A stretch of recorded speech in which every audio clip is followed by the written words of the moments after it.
Hey, Voss, how's it going, man? So the melee hunter is like, it's like at level 29, of course, it was okay, but then once I got to level 30 and tried to do better, got level 30, I was just getting annihilated. So, but I think it's probably more to do with my level than it was to do with my build. But the build's more of a ramp up damage, right? Because the blood tracker deadly bite does a ton of damage. It actually comes in as like my number 2 DPS, but it ramps up. It's really interesting. So the longer the fight goes, the harder my Raptor Strike hits. So it's good for single target. Like right here, you can see I've got a debuff called Deadly Bite, right? Which increases my Raptor Strike damage by 10%. Now it's 20%. And it stacks up to 5 times. So if I'm in a fight that lasts pretty long, my Raptor Strike will be buffed all the way up to where it's doing like 50% increased damage. I don't know why. My tooltip is way the fuck up there. Reset. There we go. Must have accidentally moved it. Yeah, the enemy's burning, yeah. So here, check it out. So we'll drop our trap down, right?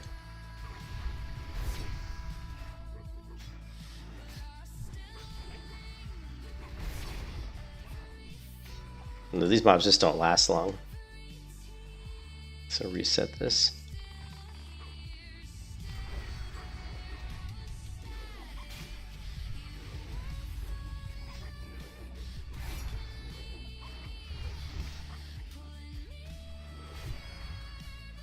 So just as an example on that fight, melee was 34% damage, Mongoose 22, Serpent Sting 14, Immolation Trap was 12, Raptor Strike was 10, and the little fire procs don't really do a whole lot, they're not much, and then Deadly Bite, which didn't have a chance to really get going, was this. So basically, this is all pretty much melee damage outside of my pet damage, outside of like Serpent Sting, which is just a poison dodge. You always that's one thing with melee hunter, even in vanilla, poison sting, serpent sting is super important. You always want to try to keep that up if you can, because it does good damage. And probably a lot of melee hunters don't really understand that. It's paramount that you keep serpent sting up.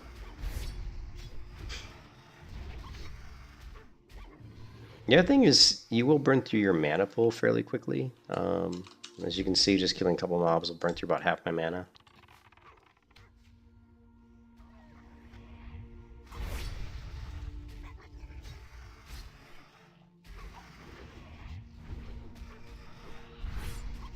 So you'll be switching into Viper. Aspect of Viper. Yeah, I know.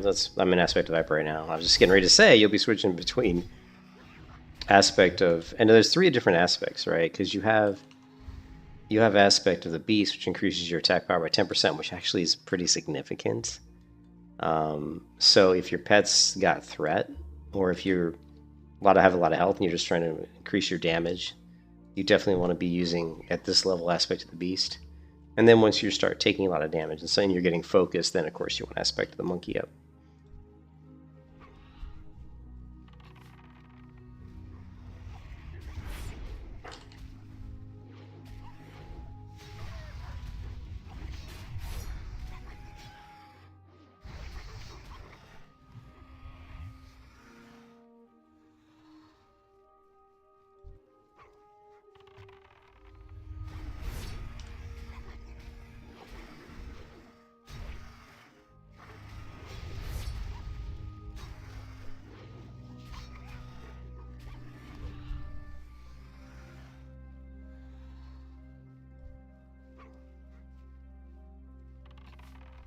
And did you see my professions, dude?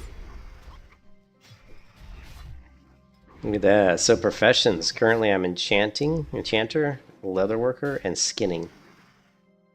And I'm going to be adding more professions as we go. So this is going to be truly the chosen one. The one who was foretold.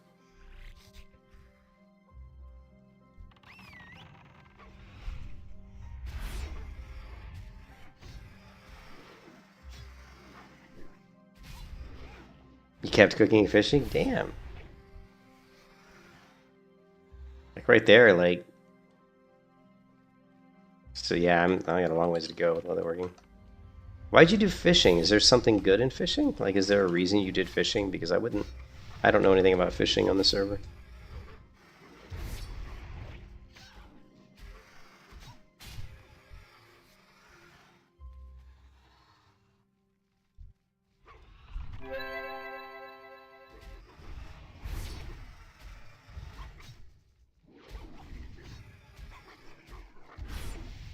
Oh, just levels cooking. It does. It depends on. It does. You don't really need it past like low level though. Like, there's plenty of cooking that you can do. It doesn't require fish. It does help though. Oh yeah, for the billboard quest though. But the problem with the billboard quest is, at least for me, I don't know. Have you opened up any of the chests? Because I'm not level 55, so I don't think you aren't either. So you can't even open them up. You know.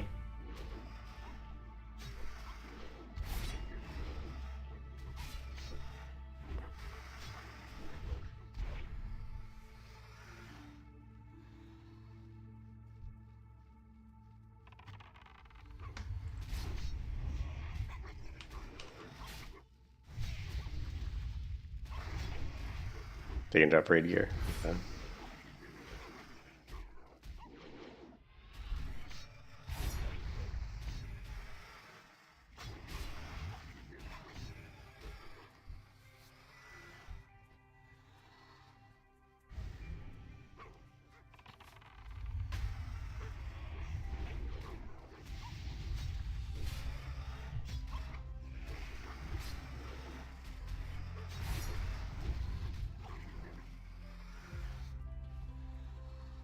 The difference between having aspect of the Viper up and having aspect of the Beast is massive. Like, when I have aspect of the Beast up, I just, I pretty much annihilate these guys pretty quickly.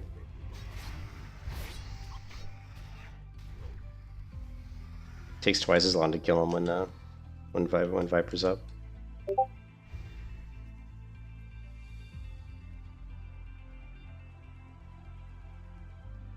Can I have some silver for buying 100%? Oh, please, I'm broke. I can't send you money. Like, Jesus.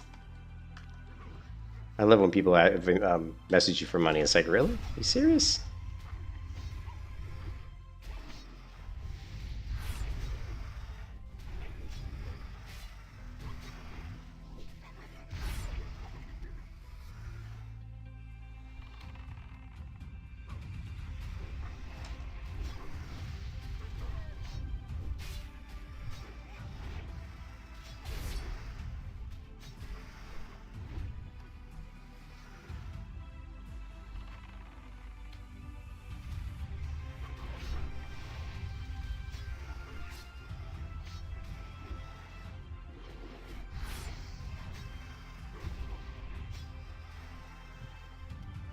Well, I'd be broke.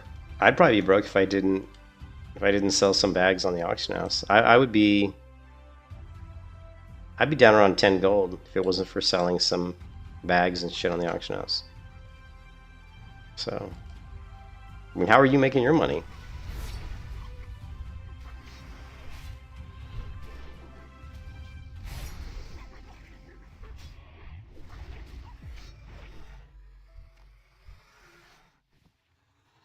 Yeah, 180 on 1130. What are you doing? I mean, yeah, but how are you making your money?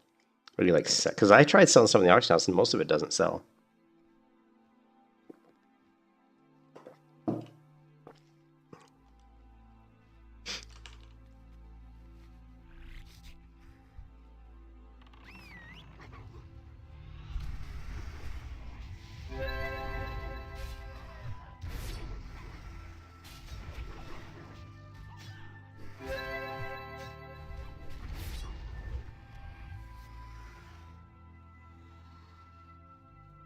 I'm not getting any Bloodforged gear.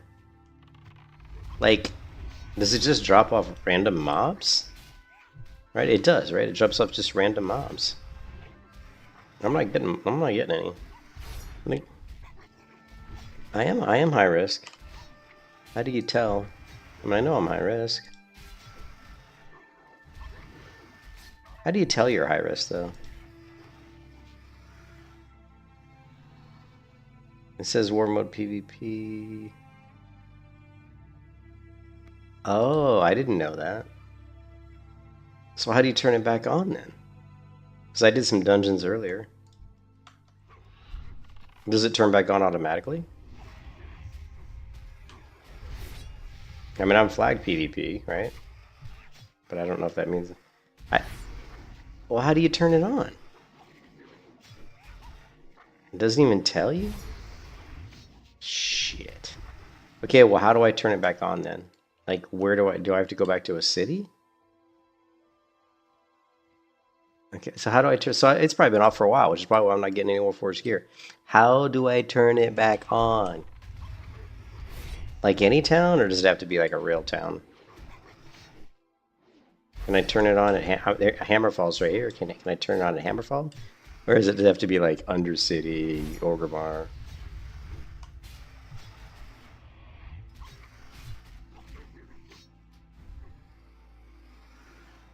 Oh, see, it says capital city. Yeah. The only change for site, and it says town or capital city. Let's try it. It says town or capital city. Let's see if we can do it at Hammerfall. I had no idea. I was wondering why I wasn't getting Bloodforge gear. I mean, it's probably been off for like forever, to be honest. I did my first dungeon when I was probably like 22, maybe. So it's probably been off since like level 22, and I'm level 30 now.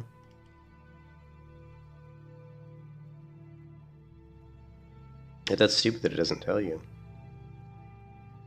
No, really? No, I can do dungeons, but they're really weird, dude. A lot of people like.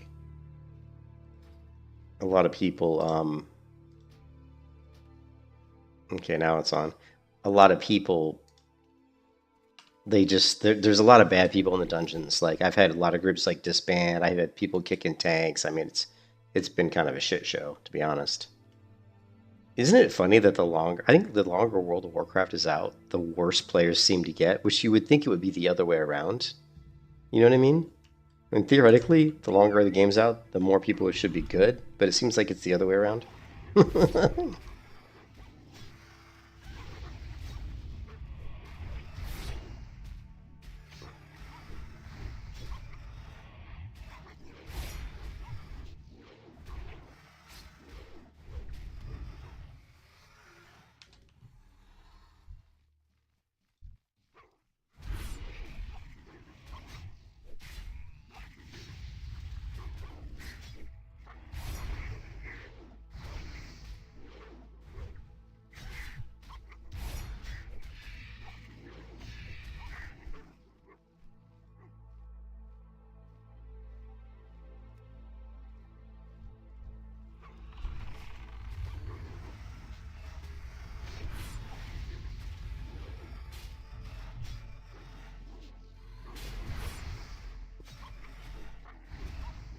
Well, I don't plan on going too far out to the open world.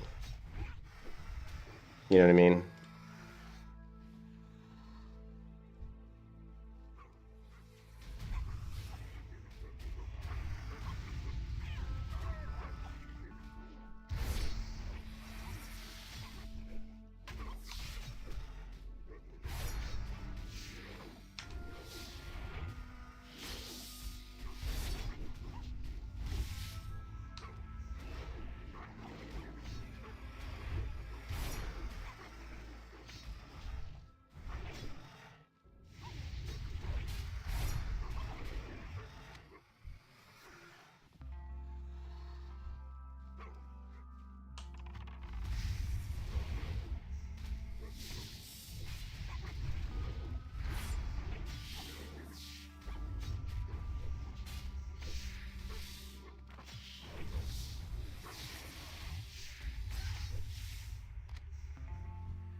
Oh, really?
I'll tell you the two classes right now in PvP that scare me.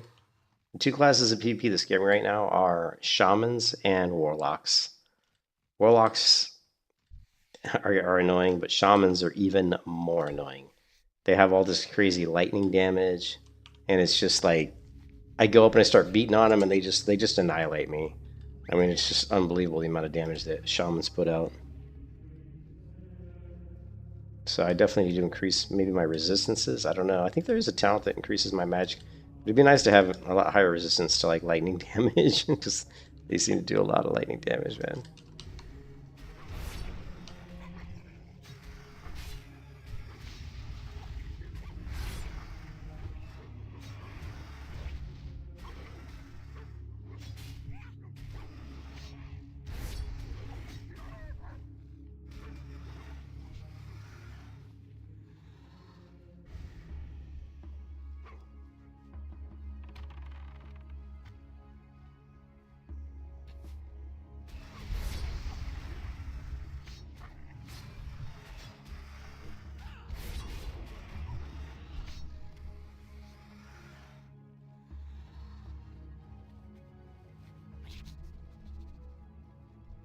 Here's an orc shaman.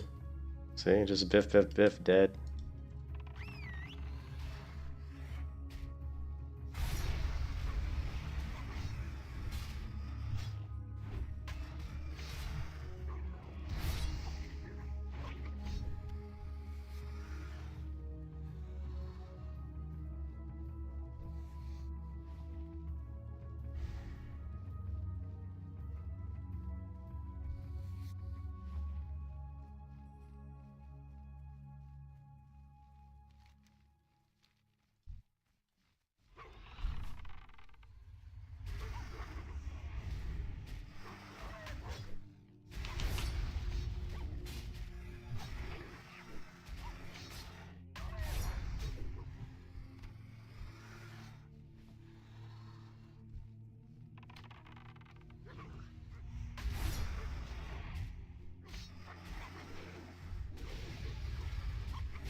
Put off rogue.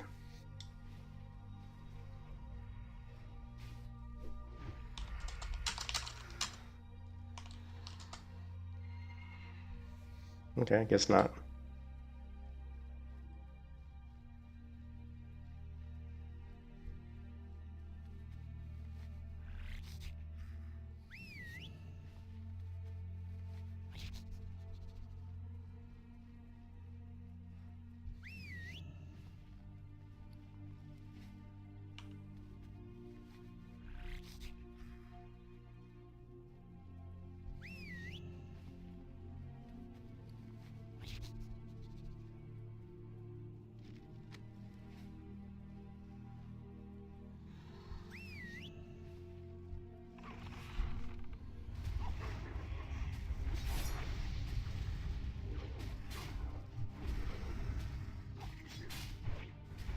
You can't type chat for some reason?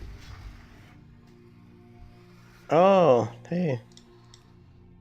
Yeah, weird. Weird you can't type in chat.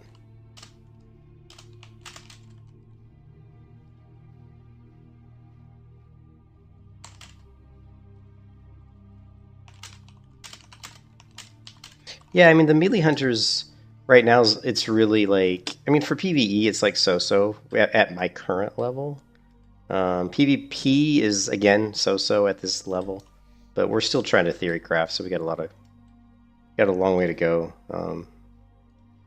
Right now we're rolling with the blood track, the deadly bite. Now this is, again, this deadly bite feels good like on boss fights because of the fact that it takes a while to ramp up 5 stacks. Like right now we've got just 1 stack, so 10% increased Raptor Strike, right? Now 2 stacks, but now the mob's already dead. So, you can't really get to 5 stacks, on regular fights very quickly. Now against PvP, it's, you'll get it up there because people don't die as fast in PvP. But yeah, you're getting up to like 50% increased damage of Raptor Strikes. So my Raptor Strikes are getting like 340, like upwards close to 400 damage when I have 5 stacks, and that's with just a one-hand weapon. If I had a really, really powerful 2-hand weapon, I probably could get some serious Raptor Strikes, but I don't typically like that type of play style on the melee hunter. I typically go with more of a rogue setup with a slow main hand, so one hand, slow one hand in the main hand, and then a fast in my offhand. And, but we'll take a look. Obviously, I've got a lot of theory crafting yet to go, so a lot of stuff to look at. I did not. I mean, I've played melee for years in regular vanilla WoW. Like in vanilla WoW, I've played melee hunter for the past, 3 years probably. Yeah, so like I just started playing on Bronzebeard about what, like a week ago, Vos? Like really just like a week ago. So this is the first time I've really played. I played Ascension before though, like a long time ago, like 4 or 5 years ago I played Ascension, so I'm kind of familiar with with the Mystic and Chance.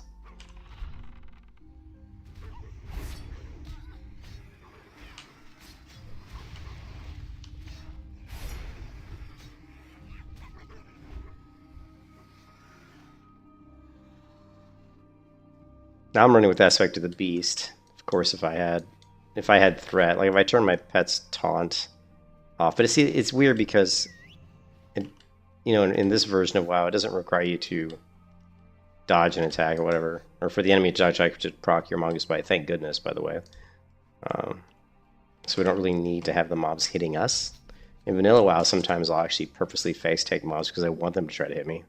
But we got a long ways to go. The talents that are really going to help us out on this build. One of the things that's going to be really interesting is really the range on Explosive Shot. I'm hoping Explosive Shot has a very, very short range. It probably does.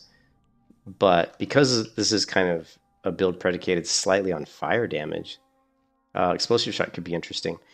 Also, TNT is going to be really good for us as well. I don't know how many stacks, because it increases our fire damage. It increases our trap damage, I mean. So anything that increases the trap damage is going to be big. So in PvP, once we get Explosive Trap, if we can really get a high amount of increased trap damage, we could do some serious AoE damage in PvP encounters.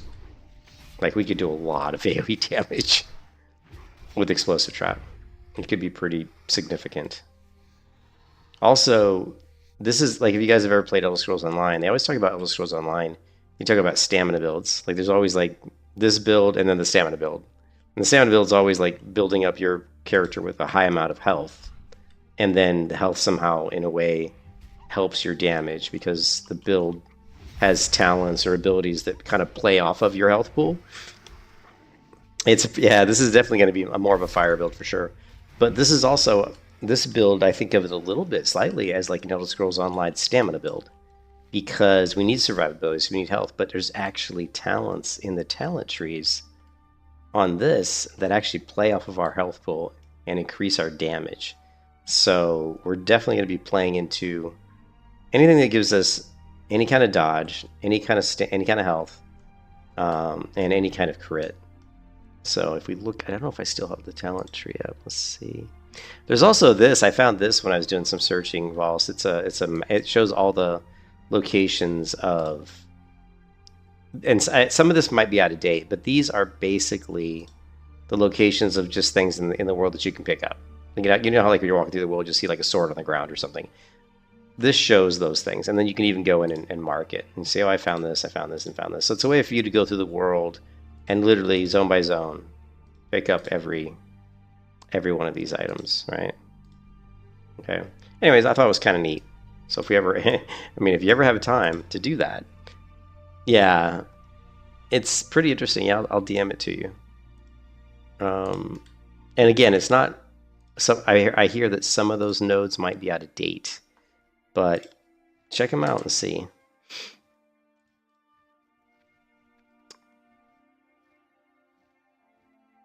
And it's not really, I don't think it's really Mystic Enchants. I think what this is, I mean, there may be some Mystic Enchants in there, but I think it's just anything that you can loot. You know how like you find a sword on the ground, you find like a necklace or something. And so any of those types of lootable items that are just lying around in the world, you know. Yeah, world forged items, yeah. And again, it's not 100% accurate, but it's worth checking out and seeing. Actually, let's take a look. Hey, while we're here, let's take a look. We're in what? We're in Arathia Highlands, right? So we want Eastern Kingdoms. Actually, where are we? We are in the Eastern Kingdom, so. And we want Arathia Highlands, which I don't see. Why not? Here, Arathia Islands. So the closest one, there's one up here, right? So let's see. I'm gonna sneeze. Oh, I just saved you guys from a huge sneeze. Other thing that I installed today. Yeah, PvP gear does have a lot of stamina, and if you notice, I did go into Orgrimmar and buy the PvP gear, which does have quite a bit of stamina. So I've got the belts, the rings, like one of the rings I think was PvP. I think this one the Legionnaires band. I've got the PvP trinket, Rune of Duty, sorry, and then I've also got the Defiler's Talisman, which just provides us a little protective bubble. And then I'm using the PvP weapons because they both have stamina and agility, strength. They're pretty good. Damage is pretty good. And then I have the PvP neck piece, the Scout's Medallion, which has plus 7 stamina. But again, these have resilience as well, and I'm not sure how good resilience is working in PvP, but these items do have resilience. So, and I've also got the boots. Unfortunately, there's no mail boots, but look at these. These leather boots have 10 stamina, which is crazy. So I was able to significantly increase my health pool quite a bit by grabbing all the PvP gear. And again, that's going to play into... Yeah. Is it? What? No, it's not. It's this, right? This is what I sent you. Right? If you go to this link here. Yeah, I don't know what it's not that. If you go to this link, it goes to this page, and then you just click on his own. So I'm not sure what you're talking about, dude. Oh, for yours. Okay, I thought you were talking about my link. Yeah, I saw you posted that earlier. Yeah, I got you. Also, I kind of understand now what you were talking about with, of course, what level are these guys? 38, 30. These guys are really high level. But according to the map, there should be an item over here. But since these guys are so high level, I don't really want to. Let's see.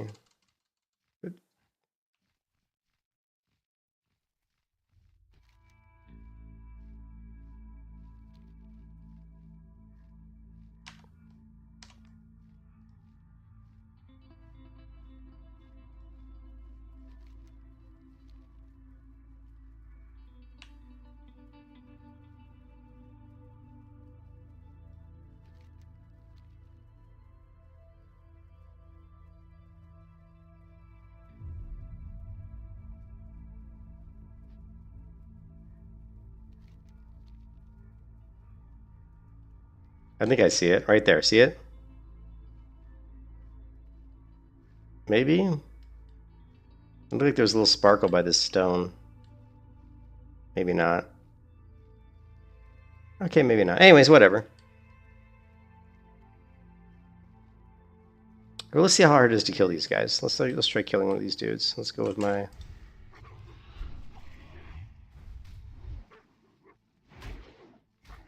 Oh, I'm missing a lot, which is not good. This might be the death of me. Maybe not.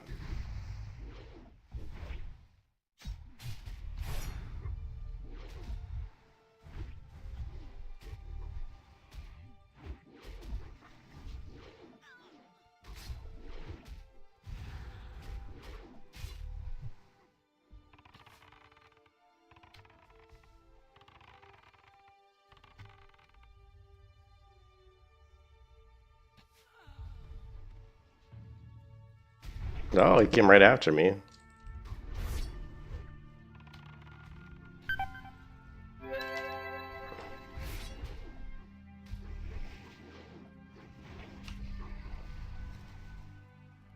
Okay. So pretty rough killing that level 38 since I'm only level 30. Yeah, I'm not seeing it, but according to the map, there should be something here. It's called a valuable offering. So I don't know. I'm not seeing it, but whatever. But yeah, it does list the items. Like, you know, if you go to the map and hover over them, it says what they are. So if, you know, Piece of the Dead, Syndicate, you know, Spell Tomb, like dry pants, so obviously leggings, trunk, you know, some shoulders here. So yeah, you can go through the map and pick out the stuff that looks like maybe something you might want. And hopefully it's there. Like I said, I saw some comments where I found it. There were some comments that were praising it or saying thank you for it. So that doesn't necessarily mean that it's working, but hopefully it is. I mean, the comments I saw on it were only from a few days ago, so it should be fairly recent.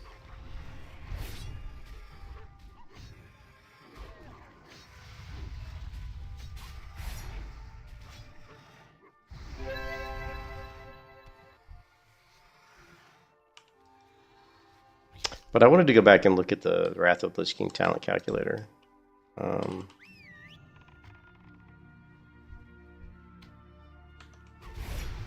Let's kill these guys real quick.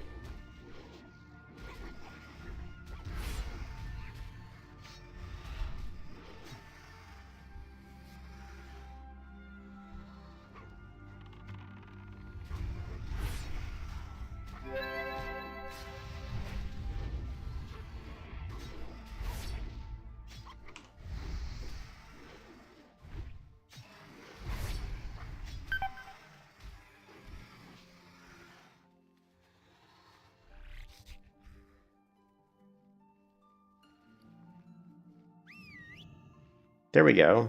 There's a Bloodforged item. Ooh, mail too. Ooh.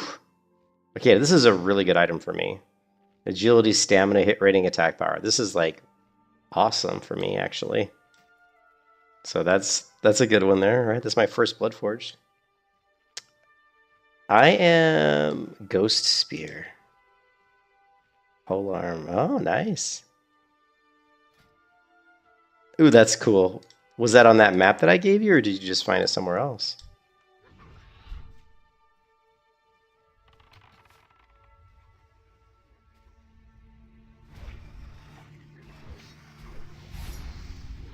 It's in the it's in the bazaar. Oh, how much does it cost?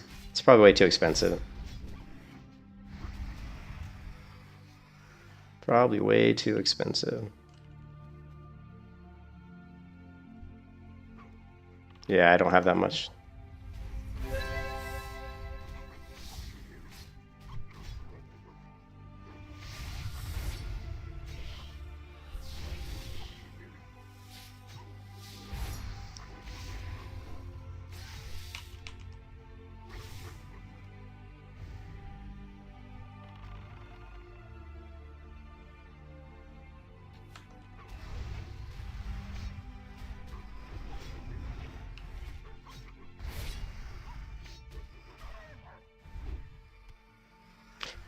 I am currently, because I am, as Vols knows, the chosen one.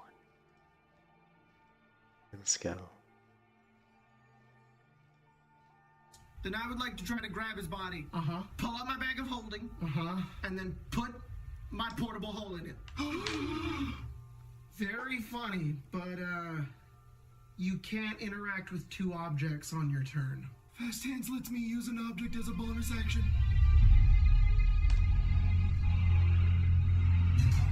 The one who was foretold. He's done it!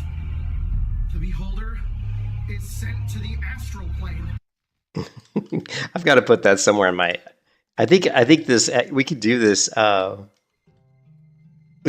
we can set up some weak auras, or so that's weak auras, but some FSPT triggers, right? I'll also have to rip out some... I want to rip out the one who was foretold and put that into an audio clip. And then I'm going to tie that into certain abilities that proc on my character. So when those abilities proc, it'll say, The one who was foretold. But anyways, profession-wise. So profession-wise, I actually am an enchanter, a leatherworker, and a skinner. And I plan on adding another profession pretty soon.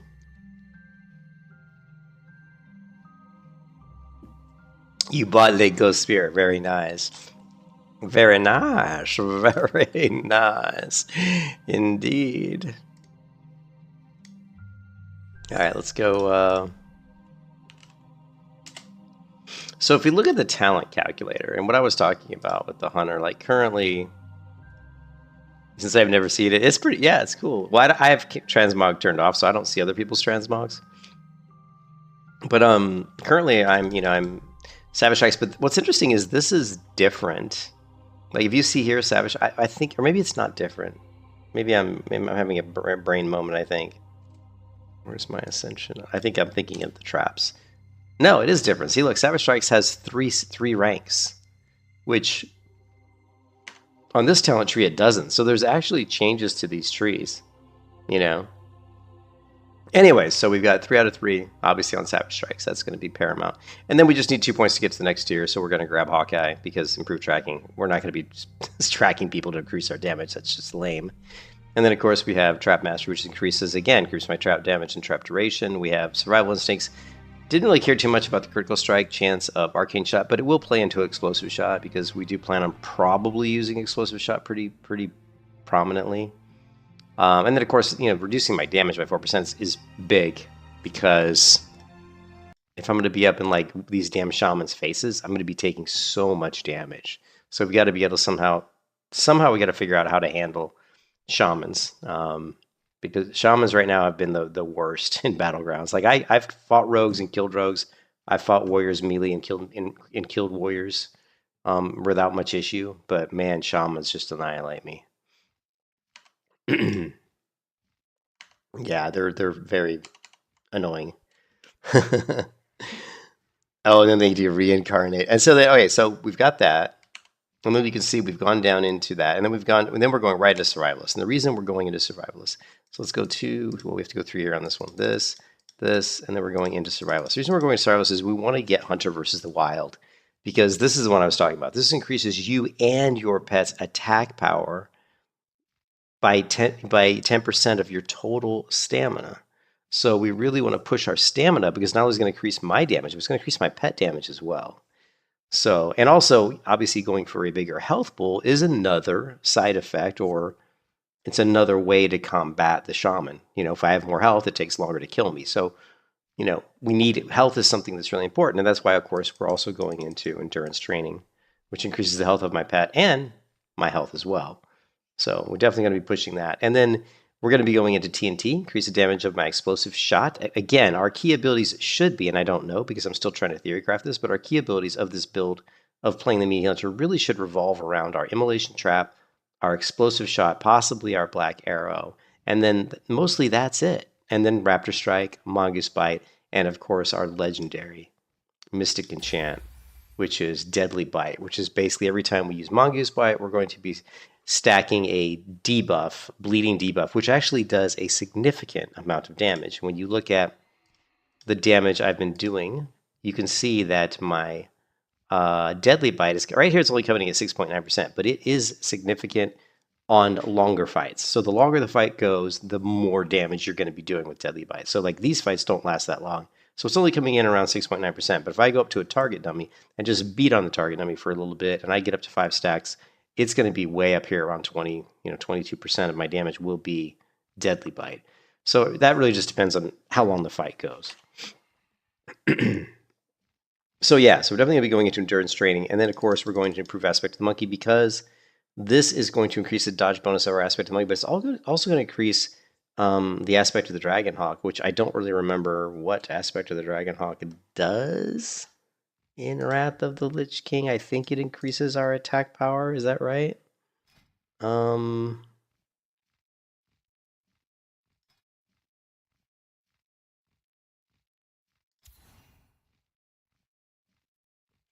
Okay, so it takes on the aspect of a dragon, increases ranged attack power. Oh, it only does ranged attack power. That's bogus. That's really bad. I was hoping it was going to be melee. So that's actually really bad. And a chance to dodge by 24%. Ooh, yeah, so that one's weird. Yeah, and that's like, this is one of those clear examples of like when you want to set up a melee hunter. Like one of the problems with people who've tried to do melee hunter on these private servers is they really haven't thought out. I don't think they've done a good job. Turtle Wild did a terrible job with melee hunter. I mean, not terrible, but it wasn't good. The first iteration of the Turtle Wild's melee hunter was absolutely horrid. It was so bad. And the second one, the current one, is better, but it still centers around just a few abilities, so it's just a really boring build. But this here is a perfect, clear example of really this needs to be changed. Aspect of the Dragonhawk should 100% affect your ranged attack power as well as your melee attack power, because then you are playing into the fact that, hey, this is a useful ability that a melee hunter might want to use. You know what I mean? So, hey, what's up, JR?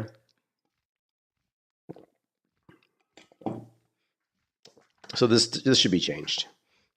When we have aspect of the monkey, which currently I am, it's increasing my chance to dodge by 24%. I mean, we'll be using aspect of the Dragonhawk just because it's giving me the monkey benefit anyway. It gives me the ranged attack power, so we can still use ranged attack power. You don't have to be very far from a mob to use your ranged abilities, so we can still weave some stuff in and out. And there's going to be the engagements where a lot of times we may be moving towards an enemy, we might throw some arcane shots at them. Who knows? Maybe in a big team fight, if we don't want to engage in the middle of 5 enemies, we might throw in some multi-shots. So obviously, the ranged attack power does have its uses. And so let's go back to here. So yeah, so we're going to be grabbing improved aspect of the monkey, and we're probably also going to be, we may grab focus fire, I'm not sure. Let's go back because we know that we really need to get down to the bottom of this tree here. So we're definitely going to be grabbing TNT. It's going to increase our damage of our traps, which is great. We're definitely going to be grabbing deflection because we want to reduce the disarm. There's also another talent. We're going to be grabbing counterstrike maybe. And I say maybe because there was something I was reading where we can proc counterstrike while we're using Mongoose Bite, and I can't remember if that was a mystic enchant or if that was a talent. So I read it somewhere. It might be a mystic enchant.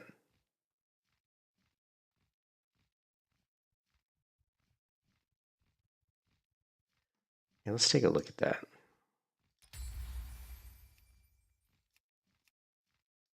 Let's go all the way to this side. Okay, these are all just like stupid stuff, unfortunately. So this is the one thing that I didn't really understand before, Voss, is you were saying you can talent into some trees, but you don't necessarily have to talent other trees because you can get the same effect from a mystic enchant. And I didn't really understand that when you said that because I'm like, that didn't really make sense in my brain. But now that I go back to here, it makes sense because these are basically just doing what's in your glyph of deterrence. I haven't even seen deterrence. How is there a glyph of a deterrence, but I don't even see deterrence in the tree? Maybe it comes up somewhere else. Other than aspect of Viper, is there a way to prevent going in longer fights? There really isn't. I mean, aspect of the Viper is your best bet, but the one thing I would say you could do is grab let's see. If you roll with this, where is it? This one, Mark Detonation. This one really helps in Battlegrounds like a ton. Because Mark Detonation, when you apply your Hunter's Mark to a target, if they are above 75% health, your next ranged ability, like Arcane Shot or Aim Shot, will automatically critically hit, but even better, it restores 15% of your mana. So this is a great way to keep your mana up. And I found that in Battlegrounds, when I was using Mark Detonation, I wasn't running out of mana that much because it restores so much mana. So that's the only other way I can think of right now, other than just, obviously potions and stupid shit, but hold on a second.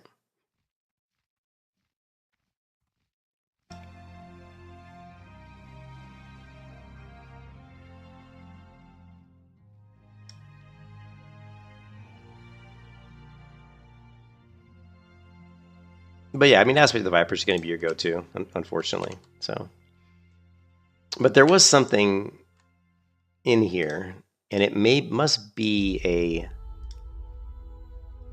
I think it's one of these. It's got to be one of these epic ones. There's molten ammo, which we're not going to get, and that we don't need. Steady pace, we're not going to need, because I'm sure that's steady shot.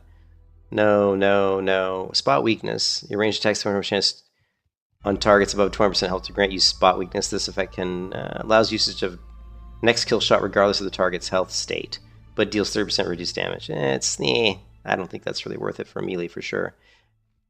Kill command. Fetching me the bones is interesting. Your damage counter abilities reduce the cooldown of kill command by 2 seconds. This one could be useful. I say could be. You can only have 3 epic ones though, so you better choose carefully.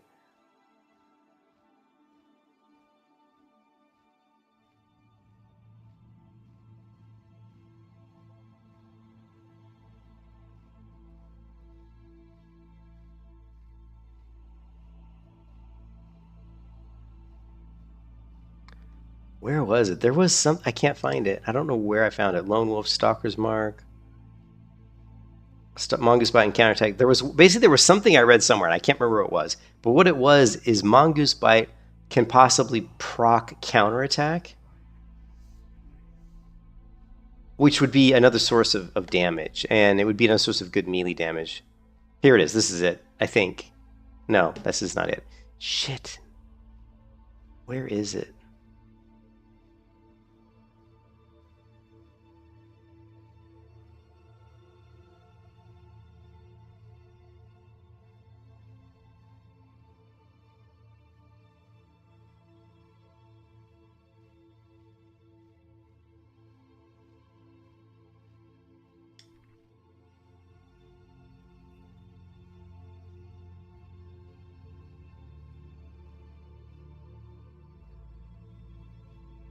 I'm just looking for anything that mentions counterattack or mentions Counter-Strike.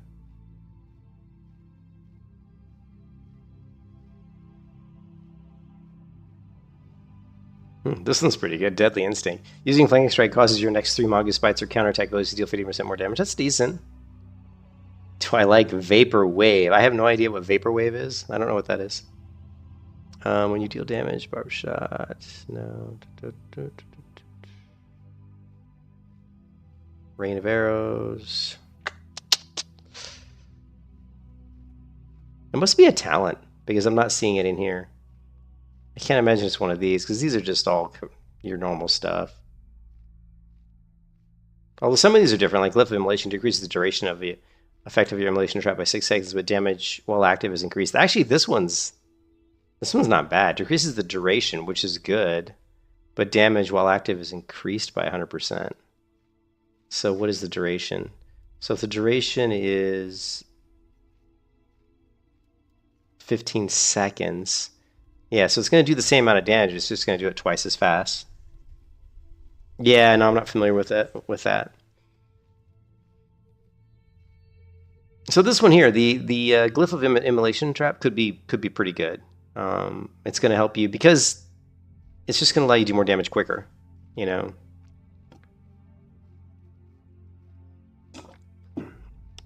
That could be something we may need. Let's add it to the list of ones that we might need to check out.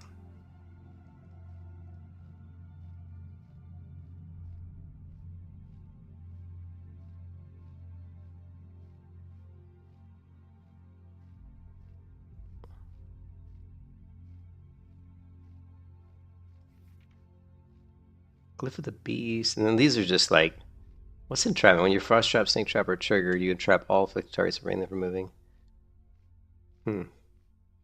Efficiency. All right, so I'm not seeing what I'm looking for, so which is kind of pissing me off. So let's go back to here.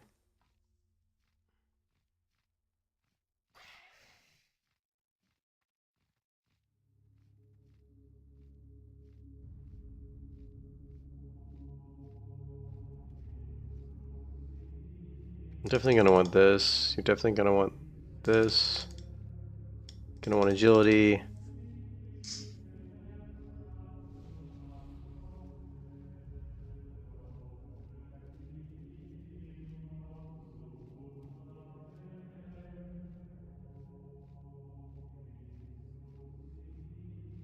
I don't think lock and load is something we probably would use. Just because we're not going to be doing a lot of ranged abilities, I don't feel like it's something we'd probably use.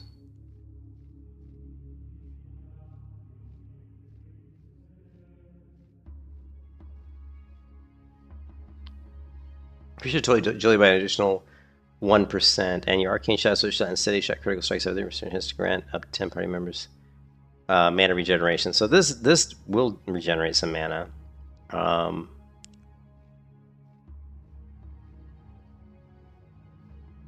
it does increase our but then get 30% chance to regain 40% of your mana cost on a shot. I mean, again, we're not going to be using shots a ton unless. I mean, it really comes down to how much we're going to be using explosive shots. So this could be useful.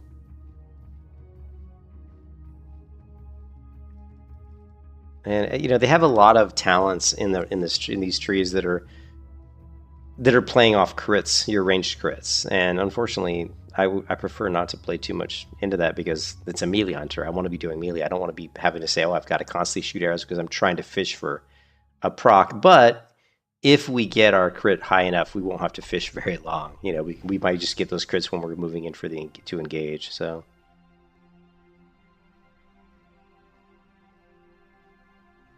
this one kind of sucks. It says increase the critical strike chance of all your attacks on targets affected by frost trap, freezing arrow by 3%. I mean,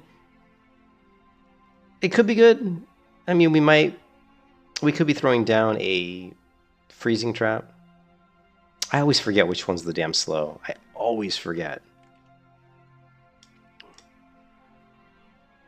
It's frost trap. So we could be using frost trap and big encounters, and it would increase our crit against all the targets in it. Which could be useful if you had that rain of arrows. Just if you threw down the frost trap, it's going to increase your crit by 3%. And then you did that rain of arrows ability, like hitting everybody. It'd be interesting. You might have some decent AoE. And I'm not really sure how good Black Arrow is. Fires a Black Arrow at the target, increasing all damage done.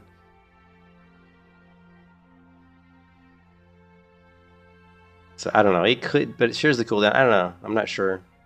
But I mean, pretty much we have to get it to get to explosive. It looks like so. We pretty much have to get it. So we don't have a choice. We're down to 20 points left. I don't really care for sniper training because I don't ever want to be standing still for very long. So that kind of not really a fan of that. And requires 45 points. How many do we have? We have 43. I think this is probably good. I mean, reducing the cooldown of all your traps is going to be really important. So we're definitely going to need that. And then probably go there, and this requires 50. I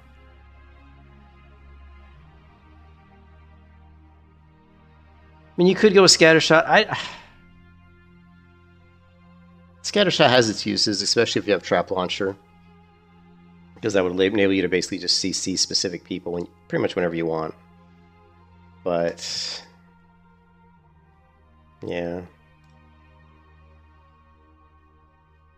Now you've got 12 points left.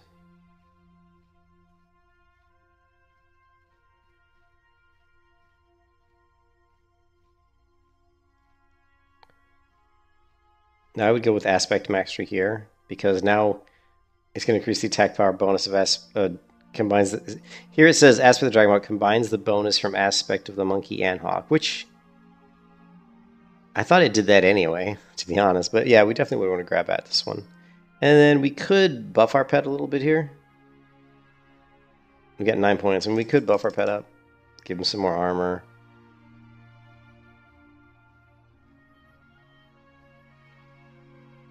But we also have the ability to maybe grab Wyvern Sting. Marcin is a spell, Dispeller. So yeah, so it must be a Mystic Enchant then that I'm missing.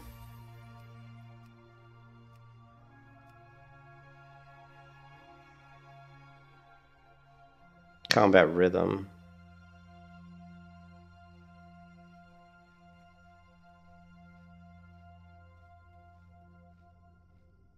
I really need to get Stampede, though. Valsay, I need to figure out where Stampede is. Although we probably won't use it because we're using Deadly Bite. Oh yeah, there's this one though. It's flanking strike, binding shot, and post haste. I think. I mean, flanking strike. I really like the idea of flanking strike because it allows us to get a mini gap closer, which is going to be really important in PvP. But binding shot also is really strong because it like basically stuns everybody within 5 yards for 3 seconds if they move more than 5 yards from the arrow. So they're basically stuck. I don't know how long it holds in there. So it's 5 seconds, I guess. So binding shot looks like it would be incredibly powerful. So out of these 3, flanking strike, binding shot, post haste, I think in a team PvP, I think binding shot probably has got the most use. Explosive charge. Your explosive shot deals 25% of his damage split to other enemies within 5 yards. Does it not do that already? Does explosive not have an AoE component? No, it does not. It does not.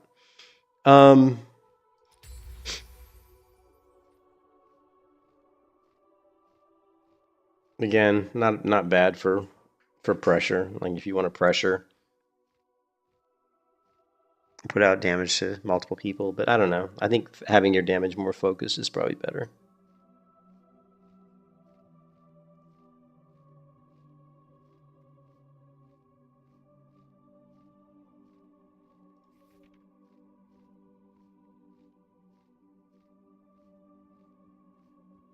This one was pretty cool. Hunting enemy.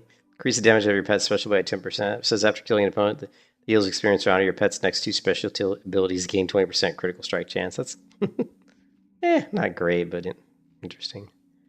Look at this. Trick shots. Your arcane shot ricochets to 5 nearby enemies, losing momentum with every target it hits. Multi-shot grants you trick shot. Okay, so if you multi-shot...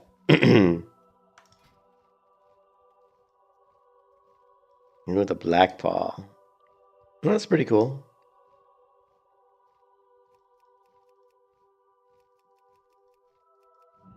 He's a big bear. So is that just a hunter's pet?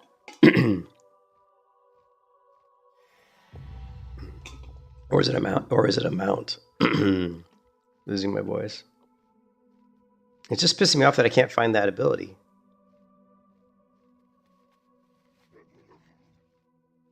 I don't know where it is.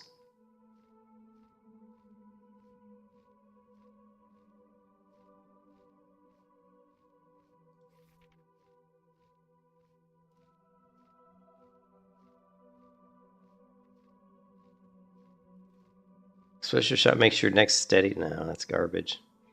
Hunter's Mark, Arcane Shot, Freezing, Aim, Multi-Emulation, Quick Move. It's not going to be any of these. Scatter. Frost, not going to be any of that. Explosive, Kill Shot. Uses the cooldown of Bestial Wrath, Volley, True Shot, Wyvern Sting. Deflection. Increase your chance to parry. Okay, that's just, we don't have, we'll have that already, so.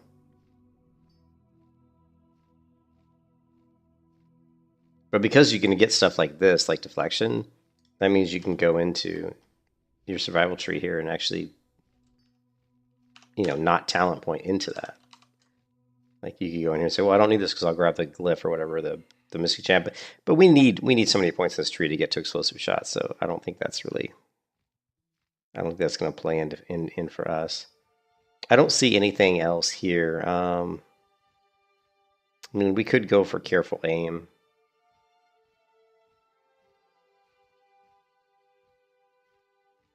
It just does increase our chance to hit by 1%. We could go here just for the hit rating.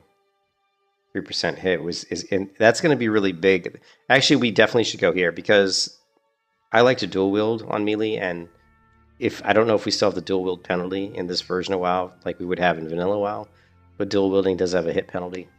I don't know what the hit cap is on this server, unfortunately, but this could be really big. Could really increase our DPS quite a bit. Because obviously anytime you miss, your DPS is falling off. So yeah, so how many points we got left? We got 3, so we could go here for the hit rating. We got 3 talent points left. Probably best to, I think, just to shove those into here somewhere probably. Maybe, what is this? If Wyvern Sting is dispelled, the spell.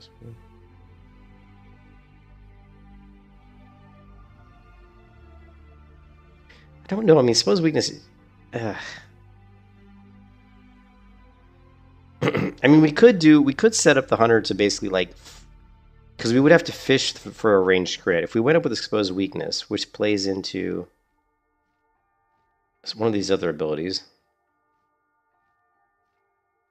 I don't remember which one. This one. Increase, no, well, increase, that's not that one. Range, chance to increase. Your successful ranged attacks have a 10% chance to increase the critical strike chance.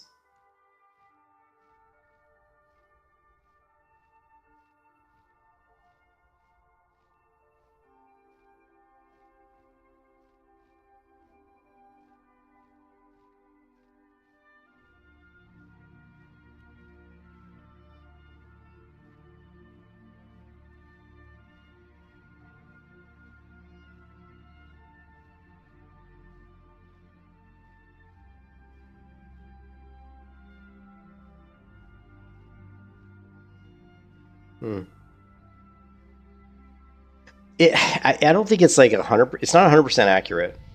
It's definitely not 100% accurate because you can see here on the first tree Savage Strikes, there's 3 ranks of Savage Strikes, whereas here there's only 2. So, yeah, it's not 100% accurate, but it's pretty accurate. Like there is something here that's different, right? We've got this relentless, increase your expertise. Well, maybe it was in here. Oh, maybe it was these new abilities here that has the counter attack. That's what it is. It's got to be in here. Here it is. Okay, here it is. Okay. This is the ability I was looking for. So this one, Deadly Focus, it basically decreases the cooldown of Mongoose Bite, but Mongoose Bite has a 20% chance to enable use of counterattack. When used this way, counterattack does not immobilize the target. But what's interesting about this is, does this require you to have counterattack? Like, do you have to have counterattack for this to be able to proc counterattack? Or does this proc counterattack even if you don't have counterattack? So we're going to have to figure that out. So that's going to be really interesting. Anyways, enough theory crafting. But yeah, no, it's not 100% accurate. So actually, I'm glad you mentioned that because I was kind of getting stuck looking at this. And this is not 100% accurate. In fact, this tree is quite a bit more different than I realized because we've got Relentless, we've got Hunting for Sport. These don't exist in the Wrath trees. And then we've got this, Deadly Focus, which also doesn't exist in the Wrath tree.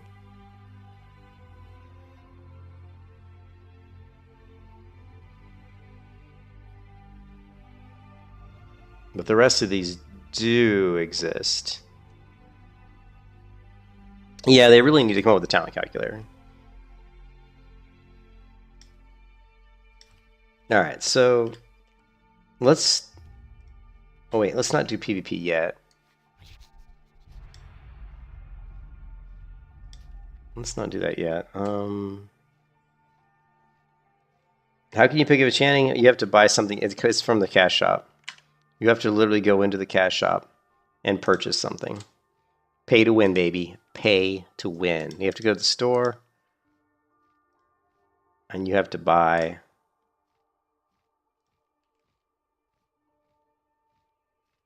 I don't remember what it's here. This, you have to buy this, the Craftsman's Codex. Whenever you buy this, it allows you to learn another profession. So that's going to cost you about $8.33 US. Anyway, that's what it would cost you. $8.33. The one that was foretold. Let's get to level 31 really quick here. Before we queue the battleground. We're already super weak because... Yeah, no problem. We're already super weak because I'm 30 going into a BG 30 at 39, so I'm really super weak, but let's do it up. Oh, we got high risk. Actually, we want to farm here because now we can get the Bloodforge stuff. So let's see if we can snag ourselves some more Bloodforge gear.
Yeah, I mean, I think hunters and low-level beaches on any version of World of Warcraft are nutty, to be honest. They're just set up for battlegrounds really well at low level because of their ranged abilities, but they're like okay. I mean, I'll know a lot more when I get higher level. Like, I think they're good. They're very good.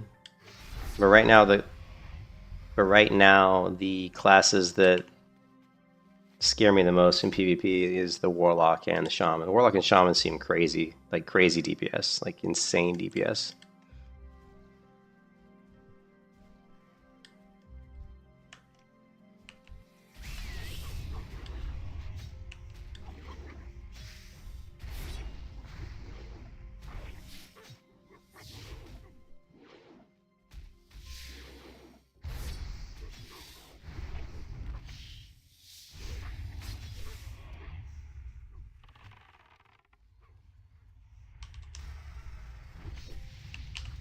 No, I'm talking. No, not in the 20s bracket. They do good damage, but I'm talking about in the 30s bracket. In the 30 to 39 bracket, the shamans are starting to like. I don't know what what they're doing, but they're starting to really hit hard. In the 30 to 39 bracket, in the 20 to 29 bracket, they're pretty strong, but in the next bracket up, they're definitely much stronger.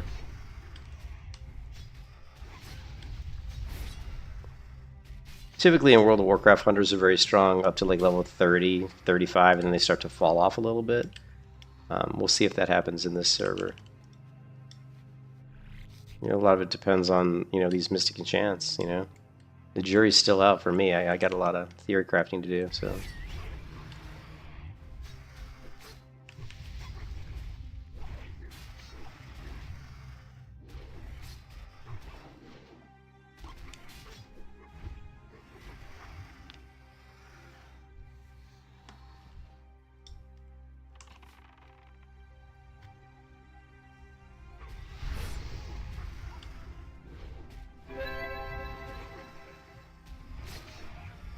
Oh, hey, Frank. Cool, man. If I wasn't playing Hunter, what class would I play? I've got probably Priest is the only other character I have created right now. So probably Priest. Priest, yeah, probably Priest.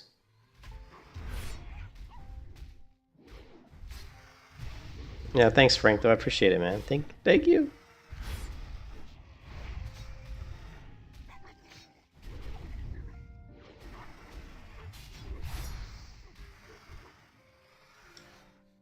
Yeah, so we're doing like 100 DPS per second. So let's say if we try to kill this mob without just doing range, let's see how much damage we do.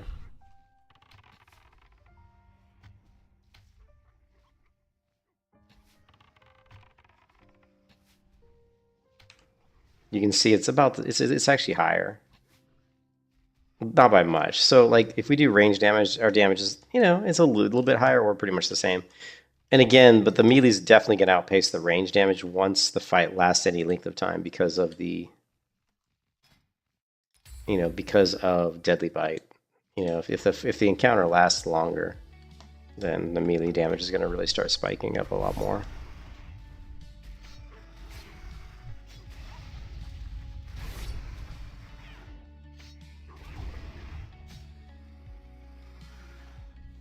You think they slap hard? I don't know. I mean, they feel good. They feel pretty good. We'll see. Like I said, the jury's still out for me. I love Disc Priest is my favorite spec of Priest, though. I love Disc Priest.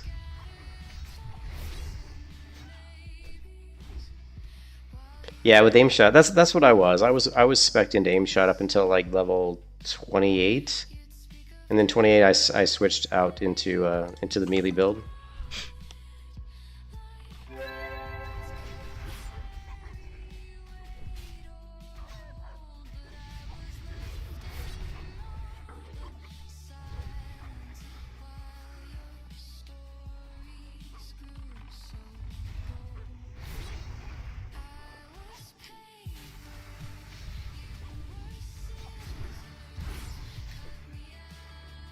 We got another blood forged item. Shit. Okay, so okay, we'll try this one just for shits and giggles. Let's see how hard it hits.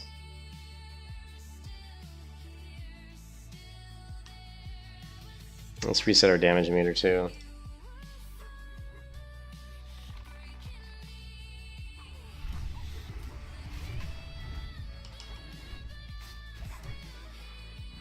Oh, we can't see how much damage it does because I don't have any mana.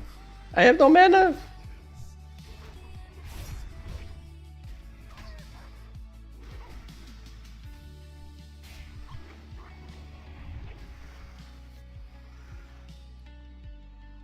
Alright, let's get some mana.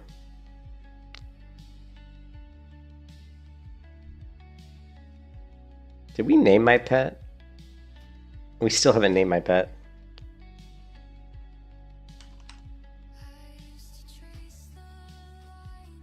We'll call him Shadow since my character's name is Shady. Shady and Shadow seems to make sense.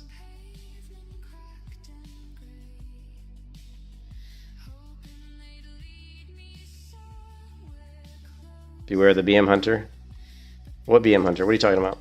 Are you just talking about BM in general? Are you talking about someone on the map here? Or? What are you talking about? Yeah, the BM Hunter is strong.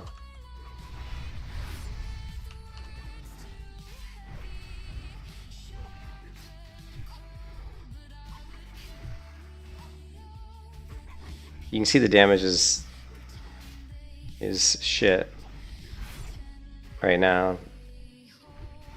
It's one thing that's really interesting with, you see we only did 75.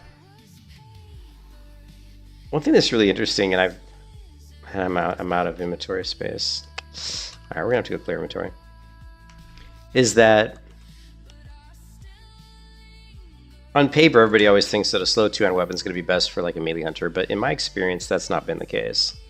You know, dual wield has usually been better, especially when you couple double Crusader enchant on both weapons. It just works out better. Yeah, BM is really strong. Yeah, it's very poopy. Yeah, the range, the Marksman's Hunter is insanely powerful. I know Vals tried Power Shot out.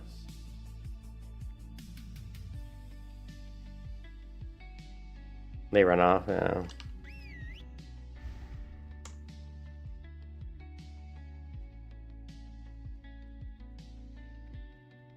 Yeah, but you can see there, it really wasn't doing much damage. The 2-hand weapon kind of sucks. All right, what kind of junk we got going on here? Lots of junk.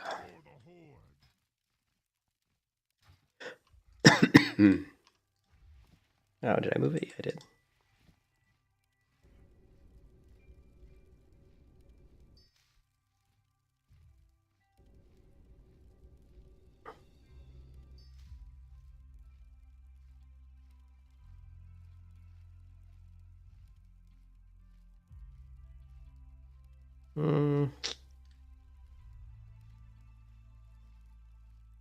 This item cannot be upgraded. Well, then this item is going to get deleted then. Spell damage.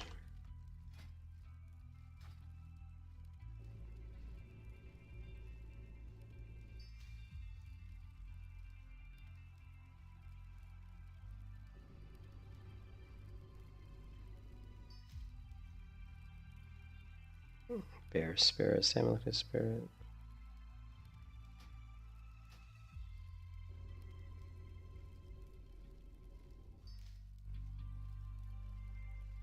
What happened to my... Let me see.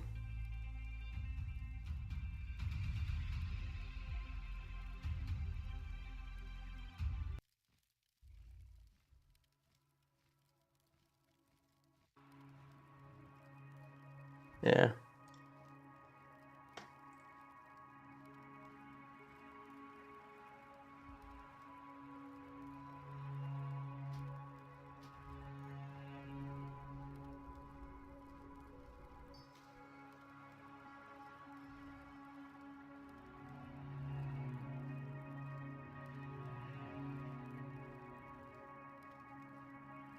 The item cannot be upgraded. I don't like it when you say that.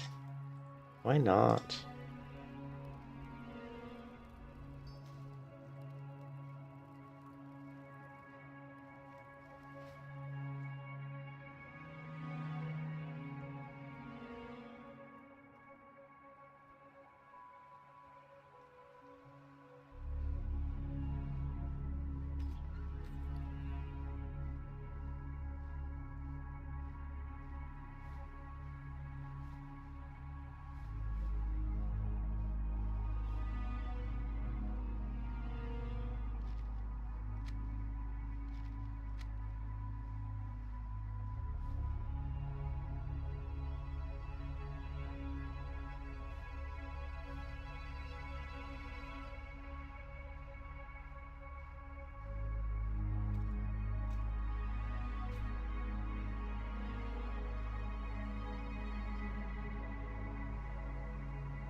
So much junk, man.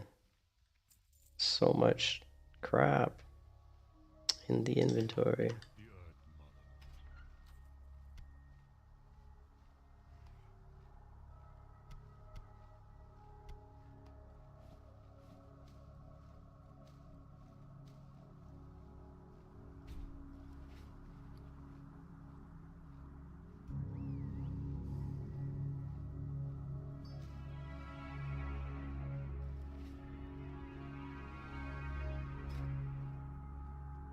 All right.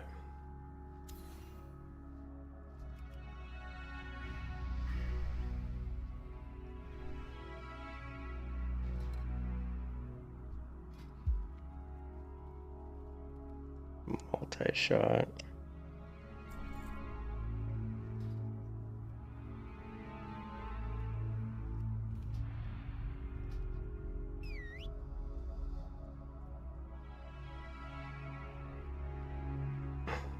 So you're trying to figure it out?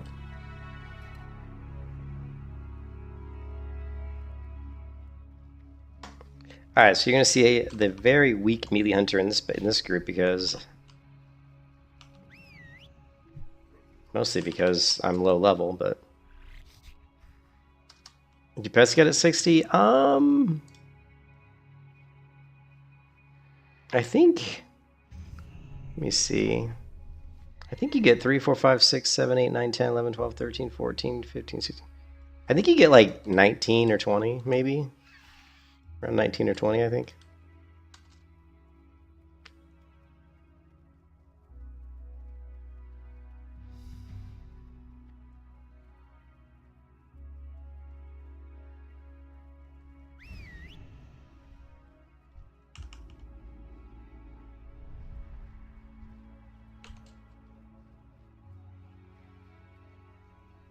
You need to get to 60.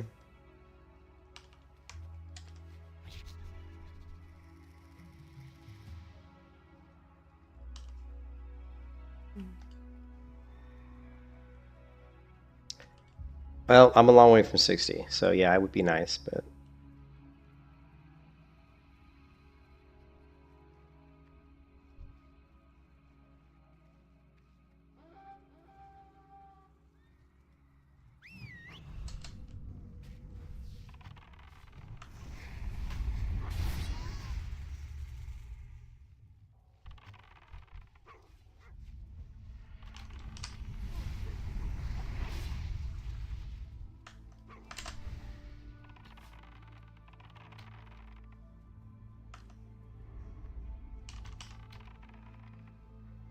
yeah.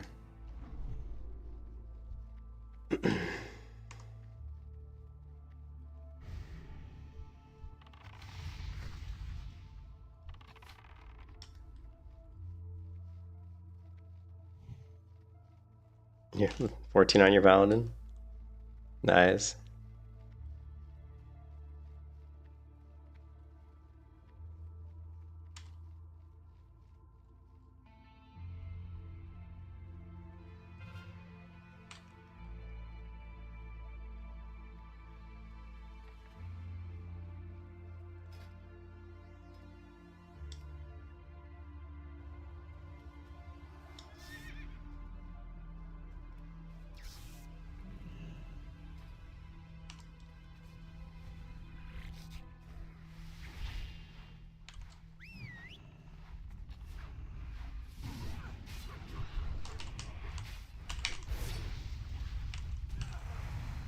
See the stun? Look at the damage. See the damage? The AoE damage, man? The stun again? It's insane.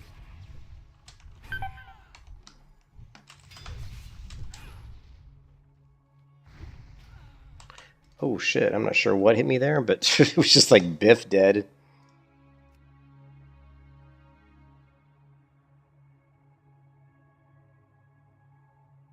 I don't know. Crusader Strike, I guess.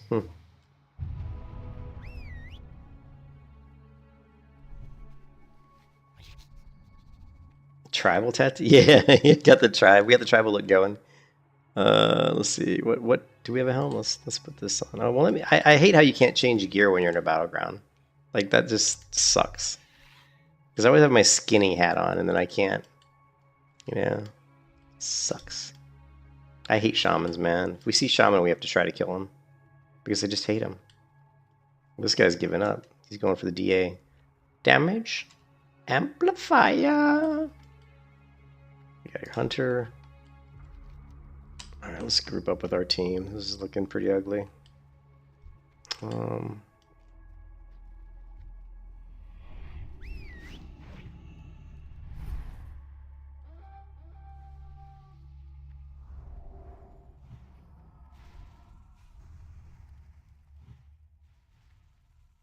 This is not a good group.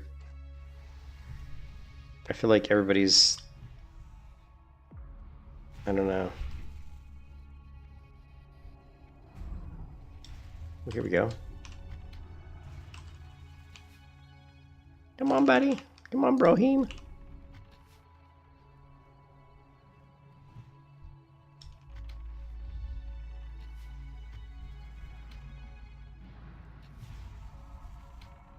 Look at that chain lightning, dude.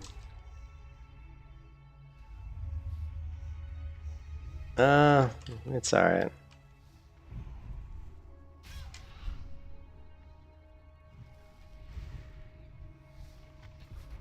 It's weird because, like, when I was playing marksman, I would just be shooting. Like, right now I feel like, yeah, yeah. Or melee hunter right now doesn't work too well. It's not when you're level 20, the 31 and a 31 to 30 to 39 bracket. But the problem with melee hunter is you can't jump into the middle of, like, 4 or 5 mobs. You're just gonna get killed. It's like a rogue trying to engage. You're almost like a rogue, like a poor man's rogue. It's like, oh, there's 4 enemies. You don't want to jump in the middle between 4 enemies because they're just going to target you and burn you down. You don't really have a lot of escapability. Like, here's a shaman. This guy, he's level 37. He would pretty much annihilate me. Yeah, well, you're not even a glass cannon because you don't do that much damage. At least not at this level. Like, when I was level 20, 29. I was in the top 4, damage-wise, so my damage was good, but a lot of that was because I was, higher level. That's the way these battlegrounds work, though. I mean, if you're, like, level 20, if you're, like, in the middle of the group, middle of the level range, like 25, and you're topping the DPS meters, then you know your build is good. Like, if I'm, like, level 25 and I'm top of the DPS meters in battlegrounds, I know my build is either OP or I just am really damn good, you know what I mean? And that's kind of what you're looking for. You're hoping that around 25... 35, 45, that you can compete and be effective. Because when you get to like 29, you're going to be way, way better.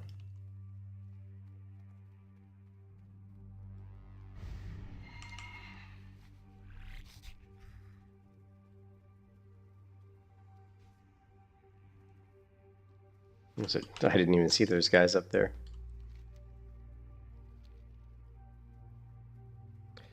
Well, I just don't know what's going on. My team's kind of all over the place. There.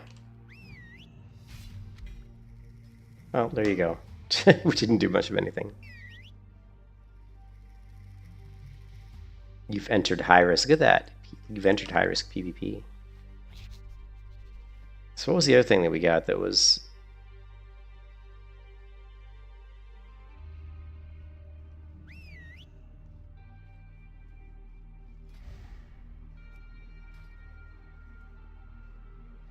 Ugh.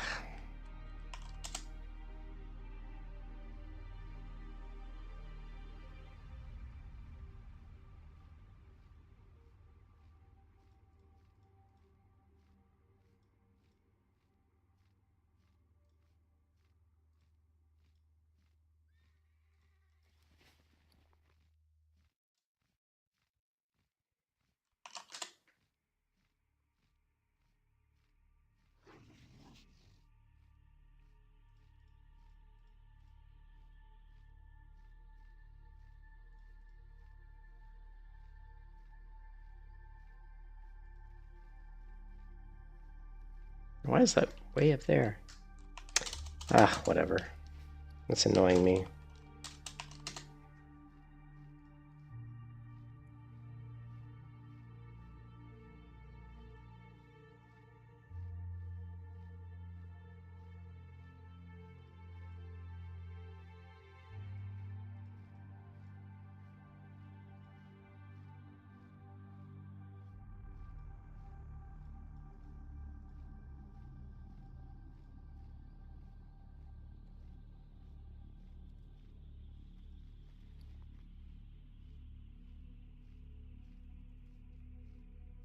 Why is that? I don't know why that comparison window is way at the top of the screen. Yeah, you're like a rogue without style. Yeah, you're. So we did get, what else did we get? We got this and Blood Forge. We got this, which is level 34, 16 agility. That's okay. Actually, I prefer, since we're trying, and I say we're trying to do Melee Hunter, but it's, it's not working out too well.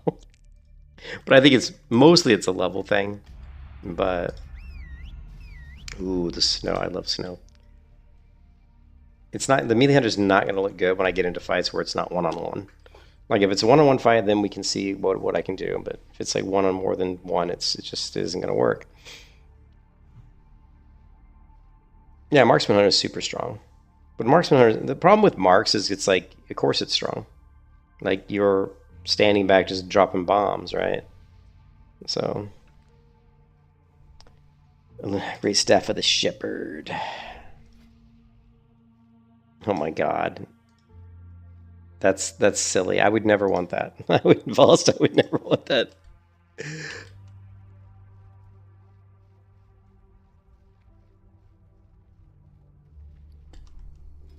Oh, and we still have this shitty wait, we haven't started yet. Nice. Switch that out.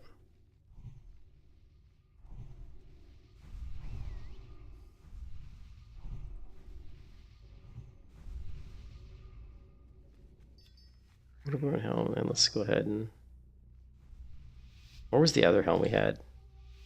Wasn't there another? I think I got rid of it.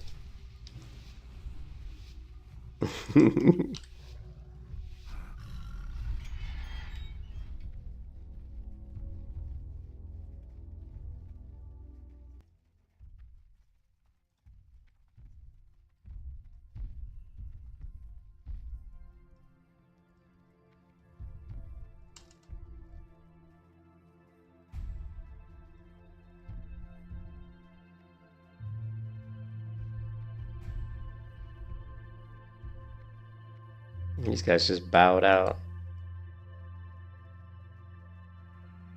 Let's see, one.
I don't really want to leave my wingman here, but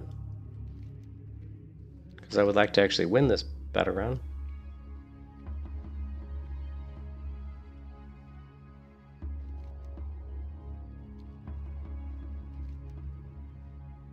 Okay, Irene's taking some damage at stables. Irene's dead at stables. Stables is in big trouble.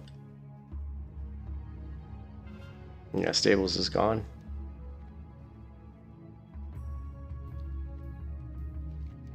Which means they're going to hit lumber mill next. Oh, they're actually, as you can see, a huge incoming to lumber mill, so that's pretty much going to go.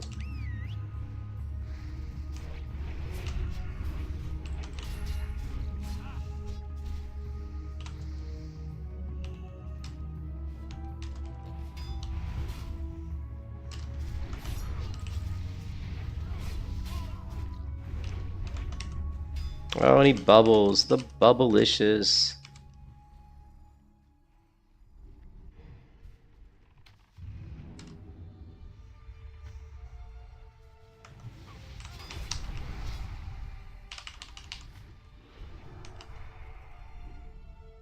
How much damage did we even do? Shit, we were shit for... Not much. Just under 1,000 damage. Some guy still has one of his credit cards, so we could buy that, yeah. Sheep on a stick. It's better than hot dog on a stick, man. Hot dog.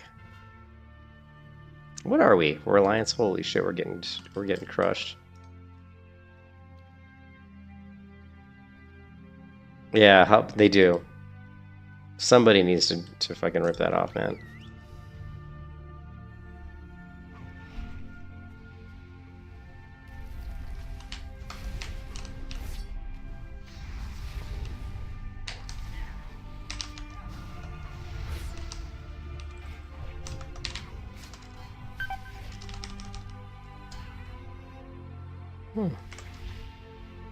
Oh, shit.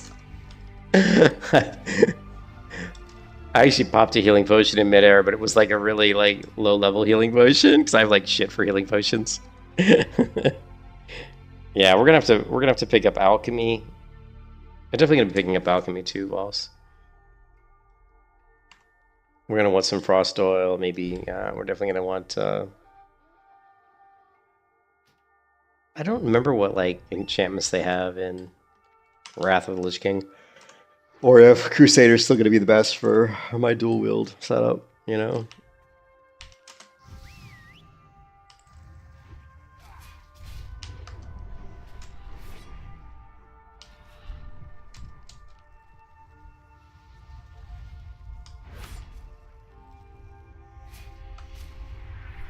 Damn, what is with the...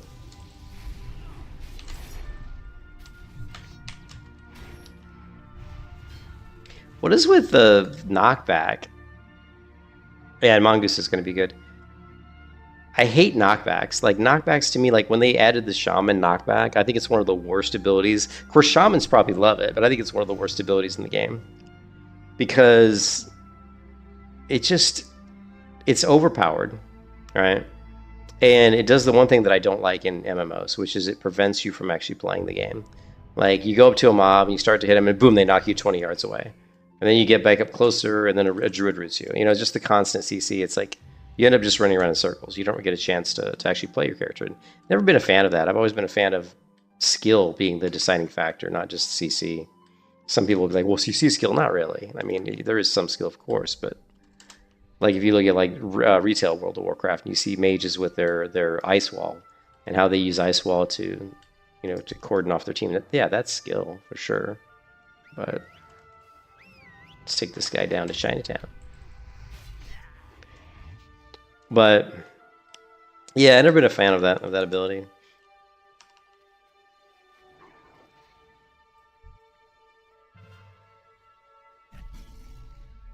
I like disruptive, but I just feel like that's maybe a little bit too much disruptive. But again, I'm sure shamans love it. They're getting the people off the map and I had the storm.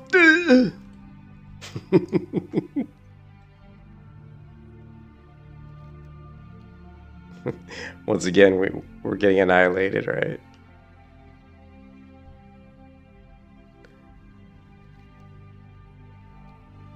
And Shaman. Come on, engaged. Oh, Shaman and a Warlock. My favorite combination. The two most powerful characters in PvP. It's funny that mages don't really scare me.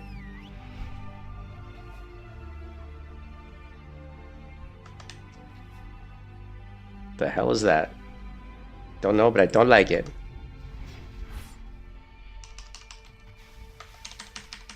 Oh, he ice blocked just in time. Ah, shit.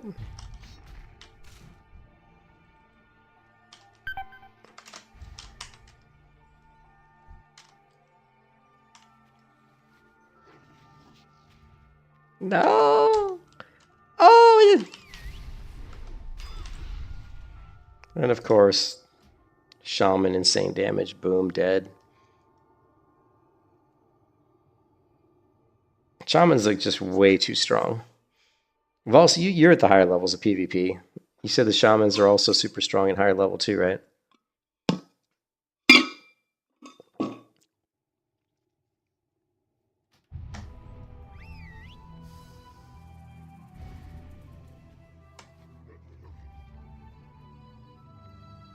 Yeah.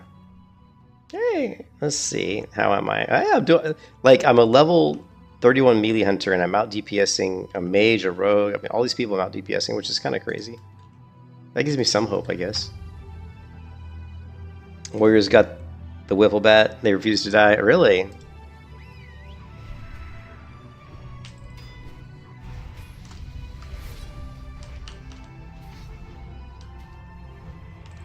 Now see, look how I'm winning this fight. Like, if it wasn't for the druid healing this guy, because he's going to heal him, right? If it wasn't for the druid healing this guy, I would 100% kill this guy. I would kill this dude. Level 35 warrior, he would have lost this fight. He would have lost that encounter.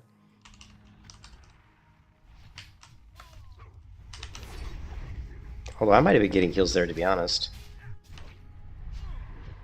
Ah, fucking fear.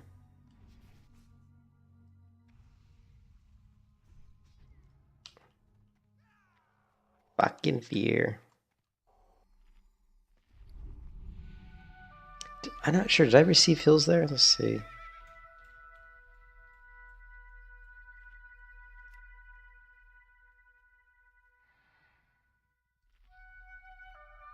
Yeah, see. Someone gave me 1224 heals. I don't know if that was just them, but it felt like somebody was healing me.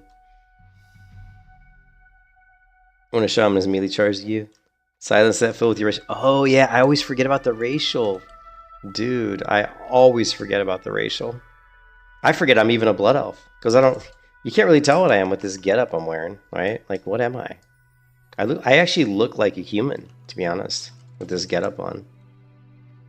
I look like a human. Yeah,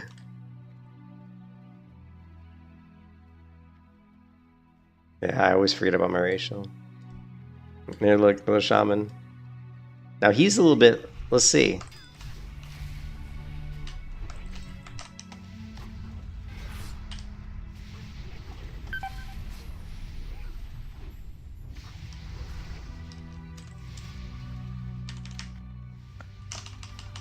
Oh, how did he have... What was that ice block? What was that ice block there? What the hell was that? Oh, that was my freezy trap. I actually... Did I drop... if I dropped that, that was a mistake. I didn't mean to drop that. That was my freezing trap. That was a mistake. I didn't mean to drop that.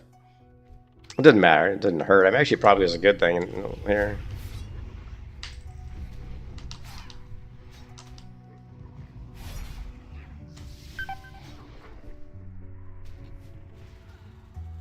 I mean, what is all this shit? Tentacles of the old gods. 36. The one thing that'll irritate me is the one reason I liked Vanilla WoW is because Vanilla WoW was a little bit more simplistic. I don't want to feel like they get too far down the road towards retail WoW, where there's like too much shit going on. You know what I mean? Like I always liked Wrath of the Lich King. I thought Wrath of the Lich King was kind of the limit as far as CC. You know, because I've never been a fan of CC. I think CC ruins MMOs. I understand that some people probably like it, but I don't like the... To me, the most fun, enjoyable part of an MMO is being able to actually play your character. So when you're like constantly CC'd, it's like, why is that fun? You're not doing anything. Say, well, you're not doing anything, you're not playing. If you're not playing, it's not fun. So that's why I've always been a big fan of saying that CCC at its most, it should be 3 seconds max duration. It should never be more than 3 seconds. Yeah, I've played New World. I've played pretty much every MMO there is in the world, except for all the damn gacha, like Asian, Asian ones. Yeah, New World's pretty good. I mean, I haven't played the recent expansion that they just came out with. I know the servers have been absolutely packed the last few days, so...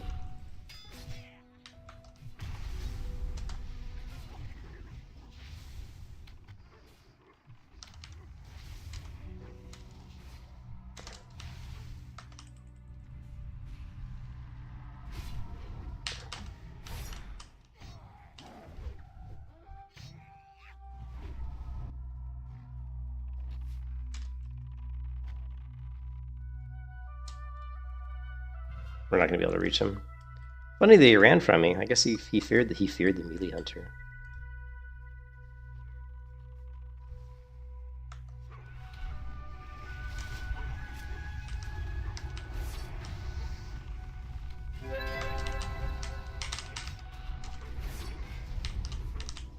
Ooh, the bubble. Bubble is just Bubblicious. Oh shit. You just see their whole team's like, what?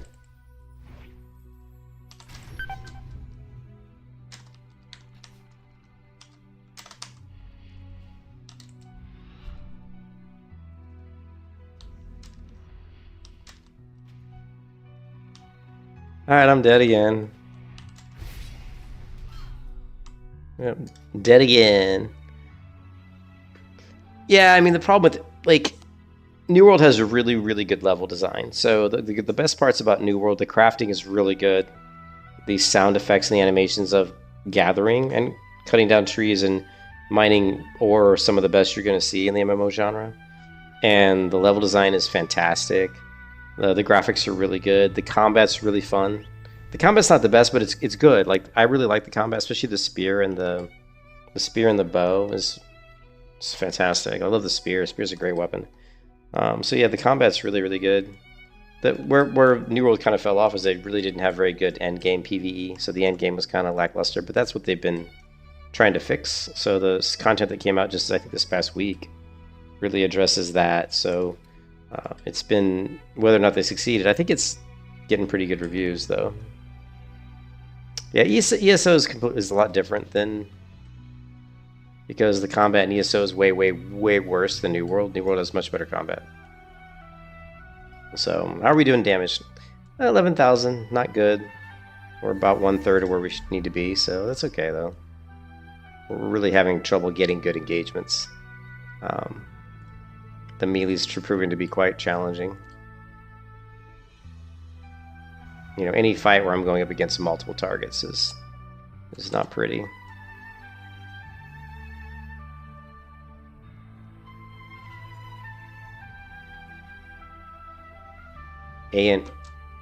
What is ANG challenge?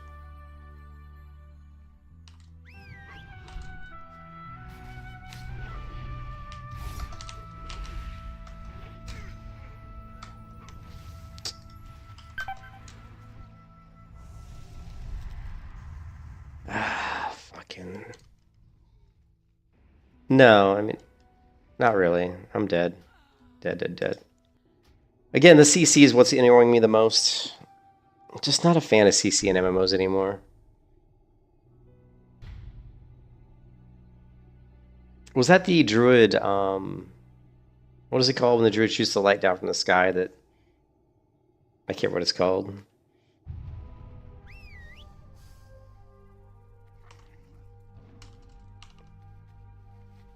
I don't think, I mean, I don't know. Right now the melee hunter just doesn't have any, it doesn't have the burst. The burst isn't there.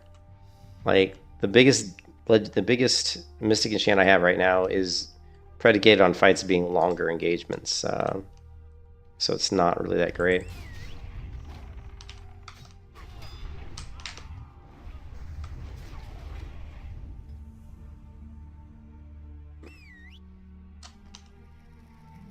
I mean, I'm high risk PvP, so you can see that here. So if I get killed out in the open world, you know, I'm gonna lose gear and stuff. Let's see. Do we want to keep killing? I guess.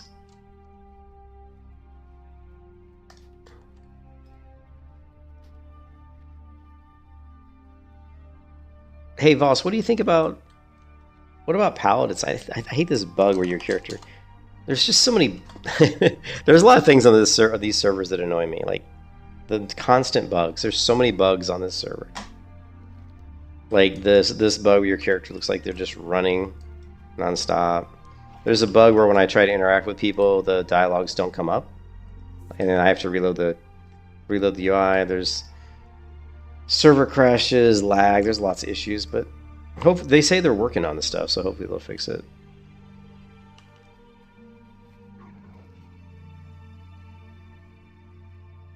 Well, again, the running bug. I don't know what the deal is with this. Is it that mount? No, it's not that mount.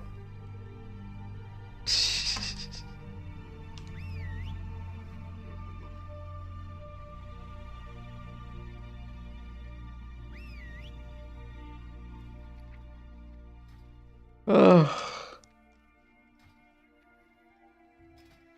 How are we doing on currency?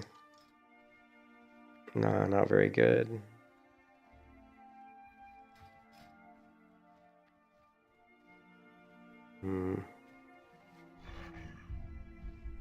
Yeah, they really need a talent calculator.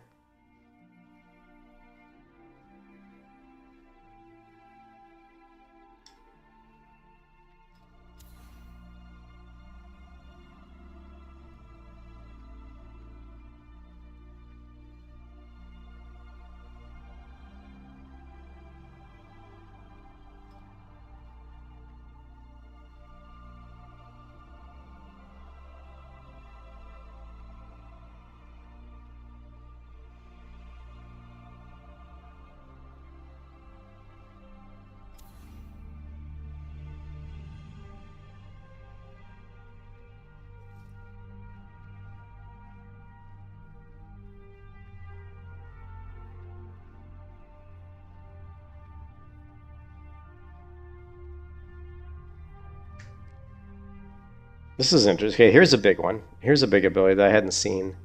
Okay, so Relentless is going to increase our expertise. Okay, these abilities obviously were put in to focus on Melee Hunter.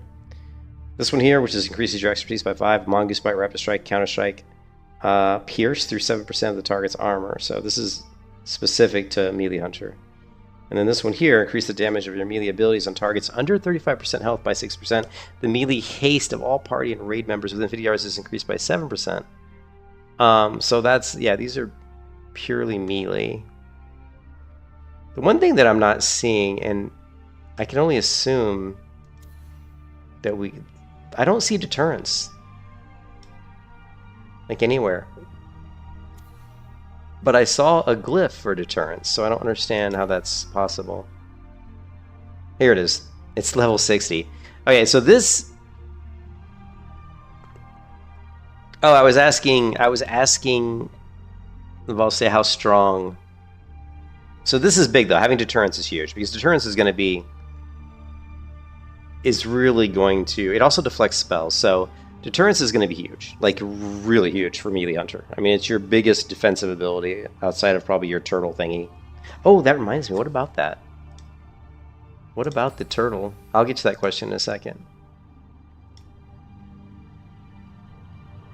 Here it is, defense of the turtle. Okay, rise level 35. I was asking if at the higher levels, how strong, I can't remember what it was, how strong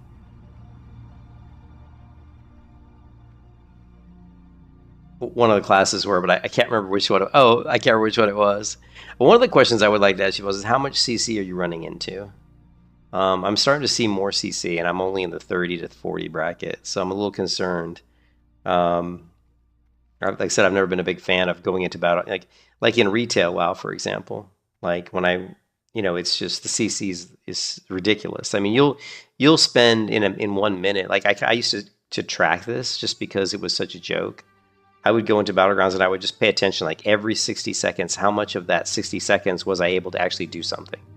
And I'd say on average it was like maybe 20 seconds out of 60 I might be able to control my character and do something, and the other 40 seconds I was either stunned, immobilized, feared, sheeped, and then rooted. As far as like slowing effects, that was like 80%. Like 80% of the time, in any kind of a large counter engagement, you're like slowed or rooted, like 80%, maybe even higher. And it was just kind of the point. It was just ridiculous. Like, this is ridiculous, Like when you think of, because I always go back to Dungeons and Dragons. Everything to me always goes back to D&D. Right, because really MMOs came from tabletop RPGs, right? So when we were playing Dungeons & Dragons as kids, did we ever say, "Oh, I'm going to sheep somebody," or "Oh, I'm going to, root them so they can't move," or "I'm going to stun them"? You never really did that. It was all about like just fighting. I'm going to swing my sword at them. I'm going to shoot an arrow at them. I'm going to cast a spell. I wasn't like, "Oh, I'm gonna." Root them in place for 10 seconds while I go fight somebody else, you never had shit, or, you never had shit like that. So yeah, I'm just not a fan of CC. And again, like, I think CC has its place for mechanics, right? There are reasons that it has, like if you're trying to get a kill Someone's low on health in an arena match. The healer's going for a heal to try to save them. And you pop in that beautiful like interrupt to stop them and you get the kill. That's fine. I have no problem with that.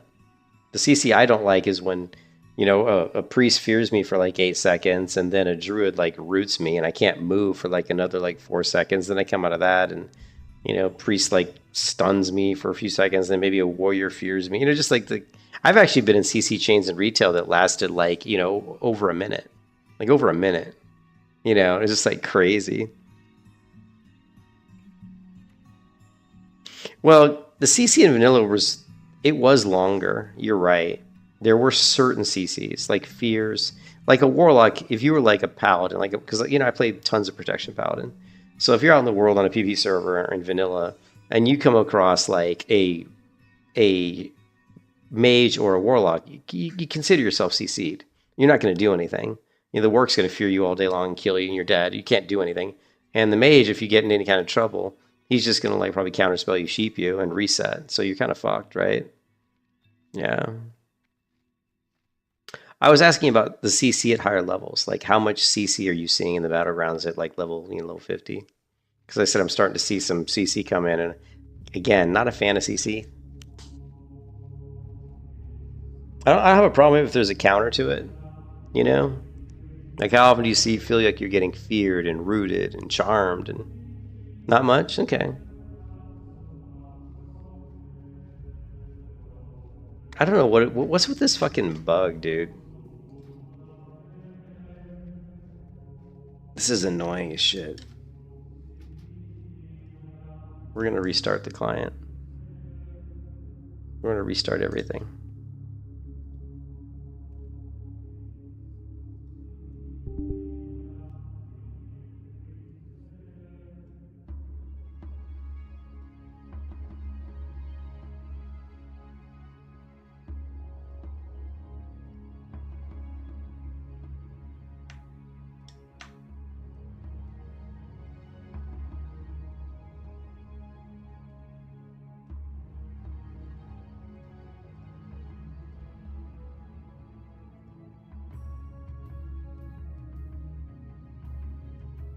It's annoying.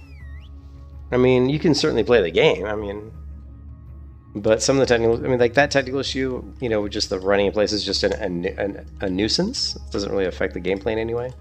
It's just annoying, you know. I will say the servers have been more stable today than it has been in the past. I haven't had any crashes. I don't think I've had any crashes, and I haven't had too many lag spikes. So, but again, it's this type of day where there aren't as many people online is when the server runs fine, which is why I don't understand why they don't reduce the cap. I mean, letting 20,000 people in the server is stupid. Like, it's just dumb. You know, it just begs to have, it's like, okay, we want to have lots of lag.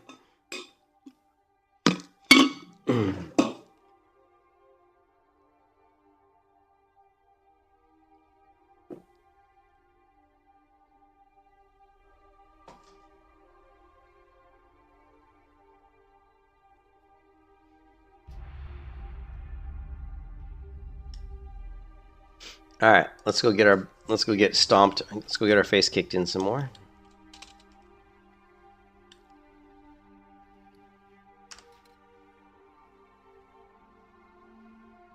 So we found that this Bloodforged weapon really wasn't very good. And this one I'm really curious about getting, but it's level 34. But this will be a good item. And then I think we also got this one. This one also could be pretty decent.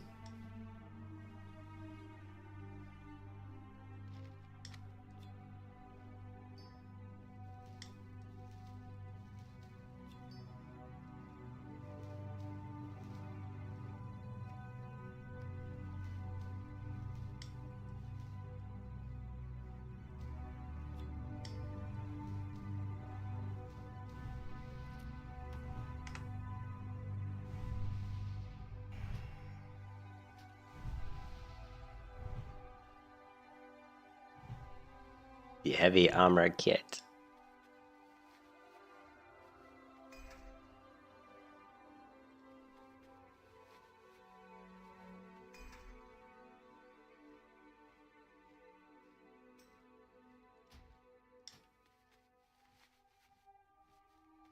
Deadly Instinct. Using Lightning Strike cause... Yeah, I saw that. I saw that. I think... There's 20-yard range, 30-second... 30-second cooldown, though, dude. That's too long. So the cooldown on Flanking Strike is 30 seconds. That's a... I mean, it's not... I would have put that to 20 or 25 seconds. 30 is is too long. Again, we're thinking about ways to make the Melee Hunter viable, right? To make it viable, you can't, there's got to be some stuff in there. And people might, you've got to give them tools to move. Movement's going to be key for a Melee Hunter. You've got to be able to move in. You got to be able to move out. The only other thing that would help is obviously defense. Give the Melee Hunter more ways to mitigate damage. You think of like a rogue has ways to mitigate. Rogue has evasion. Rogue might have like Cloak of Shadows. Rogue has vanish. Rogue has blind. There's a lot of different things a rogue could do. Rogue has disarm. The Melee Hunter to compete in this version of WoW needs something, right? Whether it's more burst, which they don't have from what I've seen so far, or is it going to be like more, mitigation type stuff, right?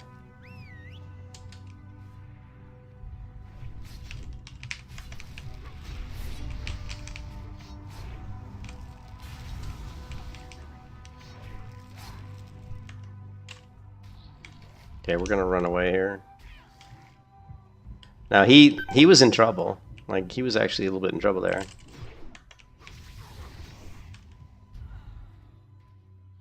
Like, the druid there, I think I could have killed him if he hadn't peeled and got away. I think I would have taken him down. Yeah, hit and run. Again, I think in one-on-one encounters, I think the Melee Hunter can win quite a bit. But these team fight things is not working out too well. But right there, you saw that was a one-on-one versus a druid. That druid ran. He was taking some pretty good damage. So you can see there, we did do 1292 damage. So that was enough. Tops on the horde, but that was enough to make the druid, run away.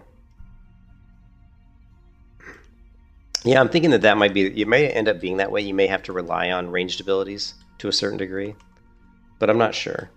Again, we just don't know. We don't know. There's going to be a lot more. Why is there so few people in here? It's a 5v5. It's crazy.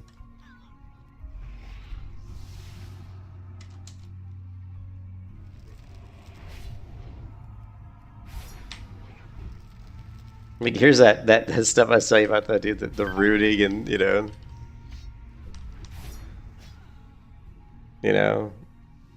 like this druid has multiple CCs. They've got these tentacles, which I don't even know what the fuck that shit is. But she's got the Entangling Wrist, but she had some other ability she used on me earlier that like some sort of like whirlwind that was like sucking me in or something. Or maybe I don't know.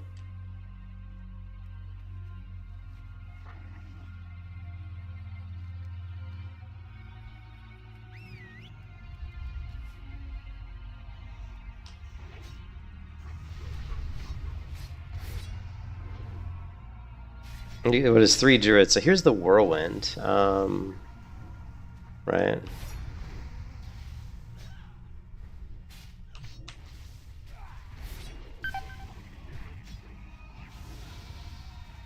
And there's the, what is that called? That's the, not incarnation. I can't remember what that spell's called, where they basically bring down that beam of light. And I think what that does, if I remember correctly, is it increases the damage to people in that area, maybe? God, I don't remember. I haven't played Druid in fucking Wrath of the Lich King in forever.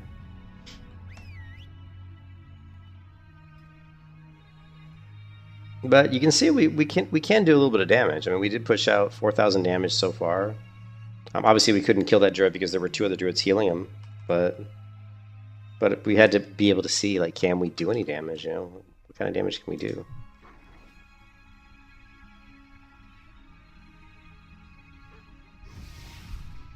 Here we go.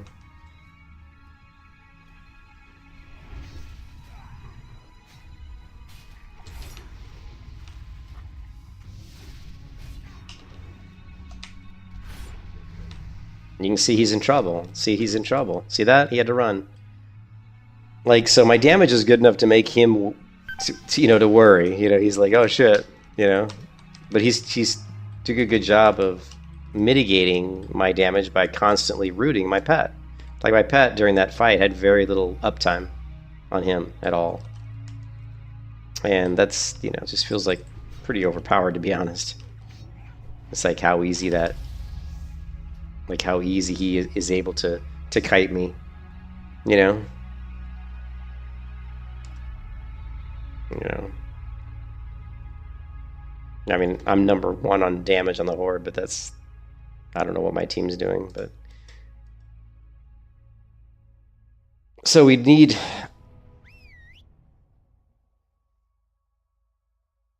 Yeah, the one thing that was hurting me there is he was rooting my pet, so my pet wasn't doing much damage, and then he was rooting me when the shit hit the fan. He realized, oh my god, this guy's probably gonna kill me. He rooted me and he moved away and he healed himself. So, you know what I mean?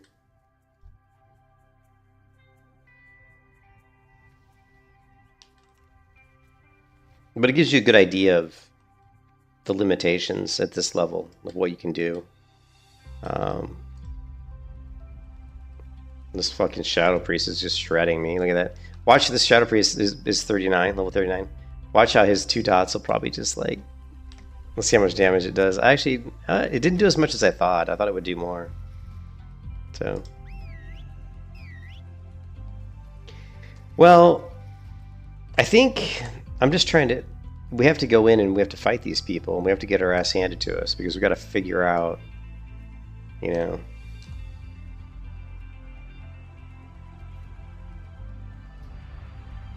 Yeah, we have to figure out what are the weaknesses. You know, what's hurting me the most. And right now, I mean, we always know that spells... You always know that spell damage is going to hurt you as any kind of a melee class. It doesn't matter if you're a melee hunter, warrior, whatever, paladin. Spells are always going to be a problem. But we have the deterrence for that. So deterrence is going to help with that quite a bit. And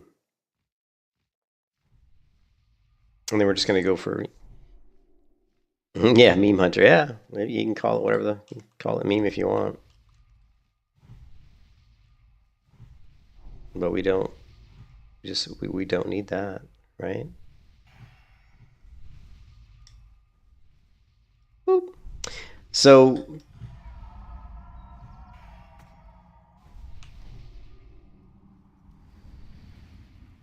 But the other thing that we're running into is, I mean, you can't do any damage if your pet's not hitting the target at the same time you're hitting the target. So that is what would be cool, is if you could actually have a glyph or a beast mastery. Is there Bestial Wrath, the Beast Within?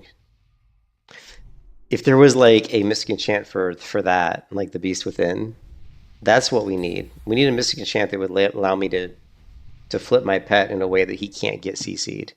And it'd be nice if we could also make it so that I couldn't get CC'd during the duration, but I don't really know if that works.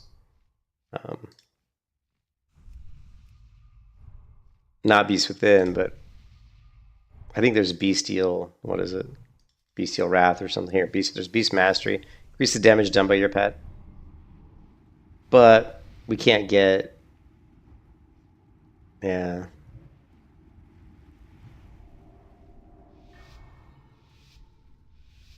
I don't know. There's so many things to look at. Yeah. But increase the pet's crit damage, it isn't really a big deal when he's getting CC'd, so... We need to be able to... And again, really, getting the Immolation Trap down is super big. That's why flanking strike's important. Because we need to be able to engage. We need some sort of a closer to get in there. We have to... And the charge is going to work too. If we can charge them... We need some way to immobilize them just long enough so we can make sure that our Immolation Trap always lands. Which isn't really difficult. If they try to engage me immediately, that's easy. But if they're a caster and they're trying to kite, it's harder. It's going to be harder to land. Because they're going to be moving away from me. So it's not always going to be easy to get the Immolation Trap down on them. Like here, like this Paladin, it'd be easy because he's going to come at me, right? But he's the guy just dropped my trap. Well, he walked over, but he had bubble up, so of course it didn't do anything.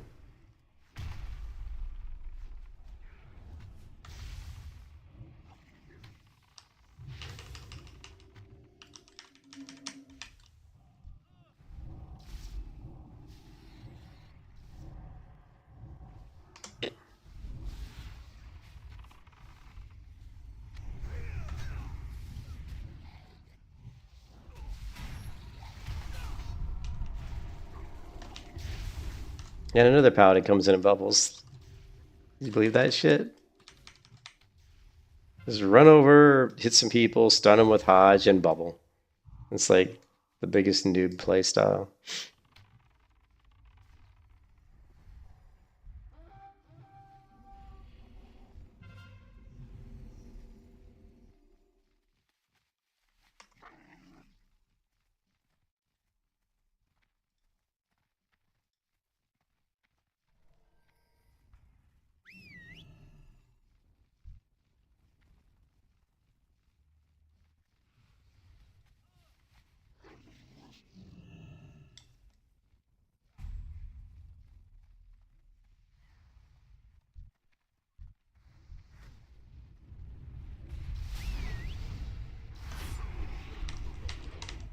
There's the bubble. There's the bubble. Oh, it didn't work. I tried to use my disengage to disengage back up onto the up. Did you see that? I tried to disengage back onto the bridge, but I bounced off the outside edge of it.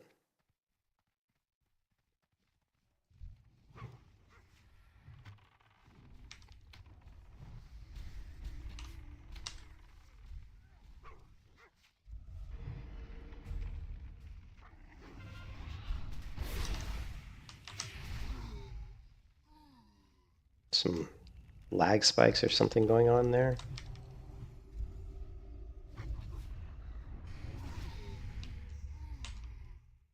Not sure what was going on there. Hey, what's up, Mighty?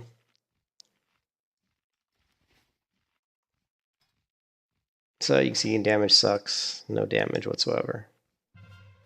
It's not looking good. It's not looking good.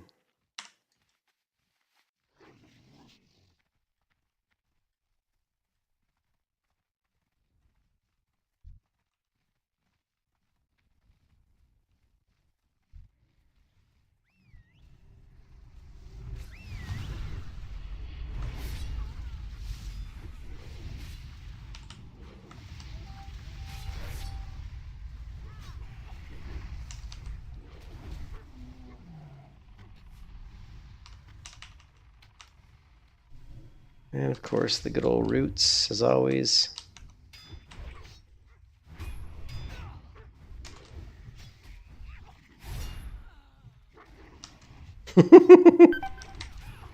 Damn.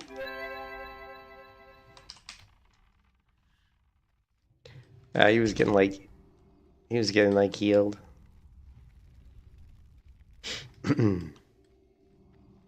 Thank you for the heals. Thank you for the heals.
Oh, you're in trouble now, buddy.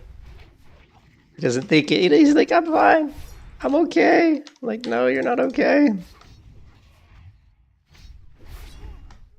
He just wanted to stand there and let me hit him. He just didn't care that I was hitting him. Okay. I don't know what level he was, but it felt like he must have been pretty high level because I wasn't doing much damage with my melee attacks. They just felt like they were hitting a brick wall, but he did die over time.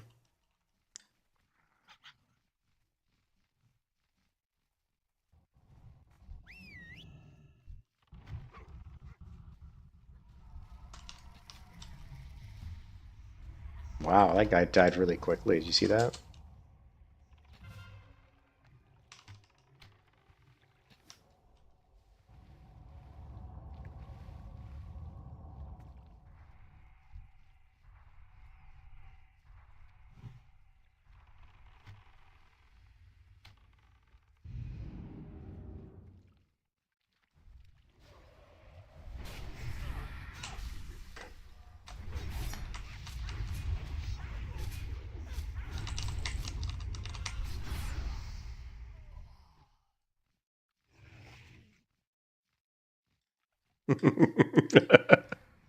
The stun.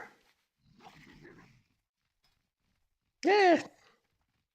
Killing blows. 3-0. All right. I think we're only level 31, so that boat. Yeah. I think it could be okay. Oh, Warlock, dude.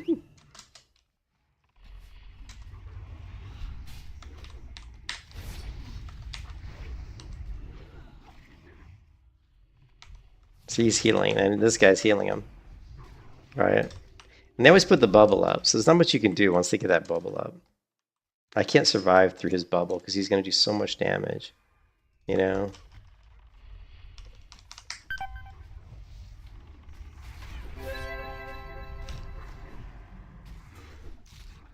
Well, that was a good disengage there, buddy. You almost went like a couple feet. That was a good disengage. He disengaged right into a rock. Biff. All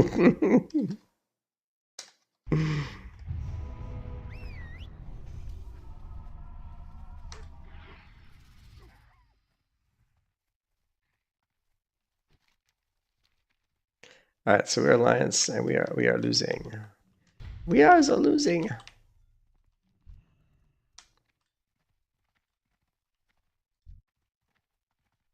Come on, guys! I want to kill this warlock, but I don't. He's just gonna do his stupid bubble again. All right, let's take out this. Where's this hunter? Let's take out this hunter. Switch into mage.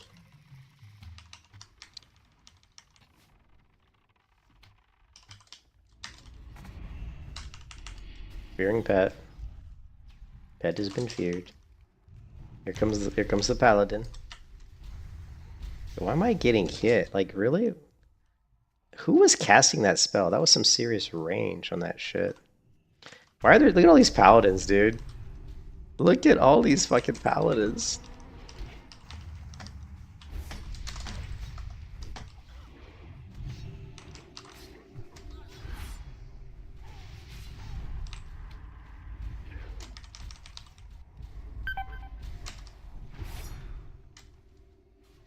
Woo! That was a big jump.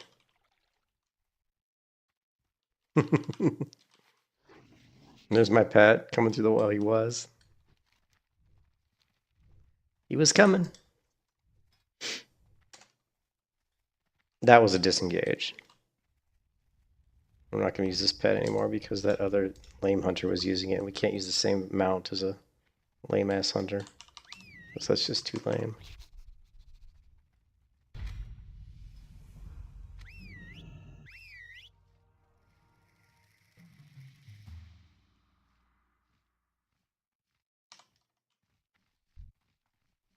Wait, what's going on? What happened to my... I'm not in the open world. There you go. So, Valst, we are... We should be glory rank 6. Glory rank 6.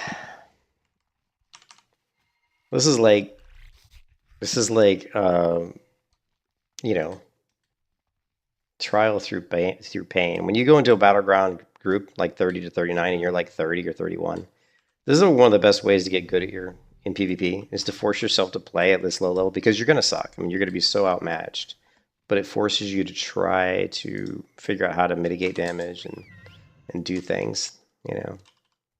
So I think it does make you a better player, but you are going to get your butt, you know, whooped quite a bit until we get to like maybe, I don't know, 36.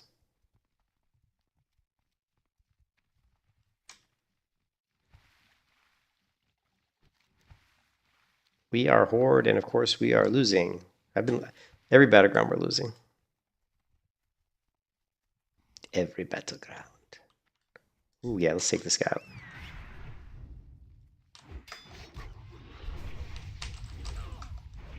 This guy should be able to take this guy out. Or maybe not. Well, I would like to know how much of the damage was from these other guys. Probably quite a bit. Let's see. But I think I would have beaten the warrior.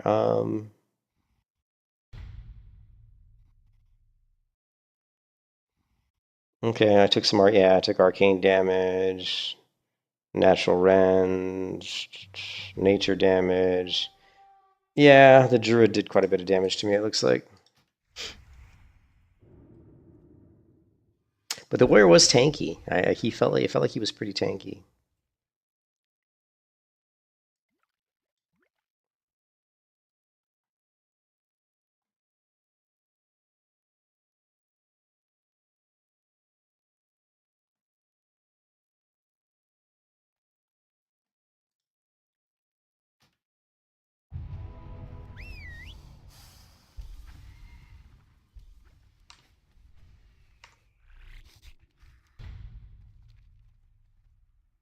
Oh yeah.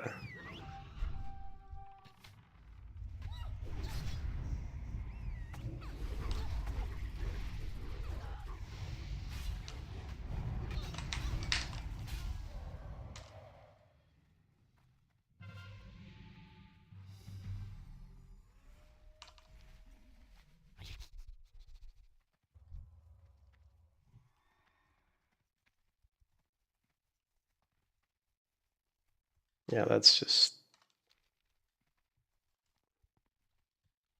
There's a shit ton of. Yeah, trying to take BS is a wasted effort. Their whole team's at BS. And we're gonna lose farm. Once these guys get killed at BS, which they will, then we'll lose farm.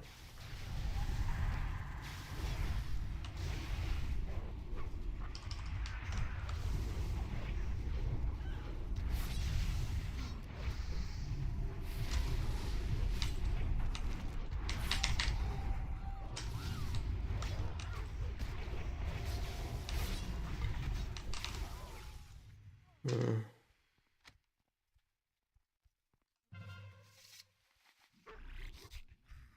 I received the following rewards for helping new players. What? So apparently I got some rewards here because I helped a new player. Maybe I don't know what that really means. Did I help a new player in PvP or something? Well, I'm not sure what that means. That's pretty funny. You receive the following awards for helping a player.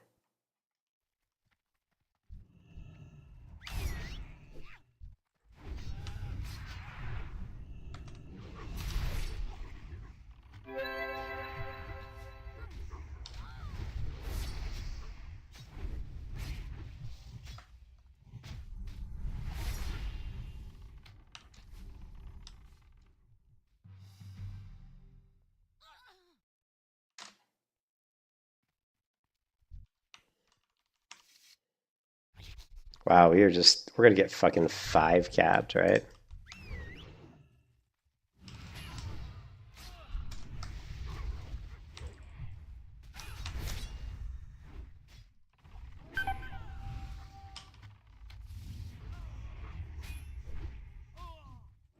Damn.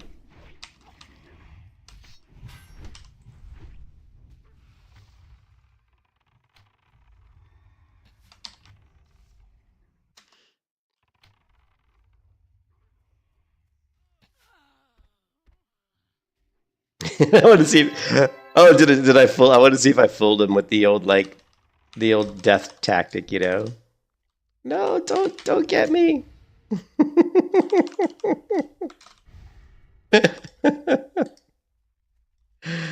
Oh.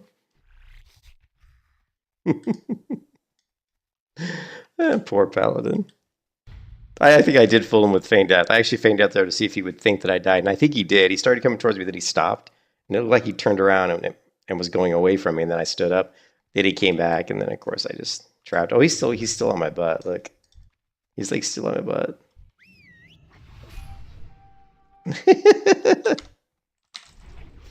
I fucking trapped him again. If that other guy wasn't there, it would have been funny because I could have just ran away again. Oh, too funny.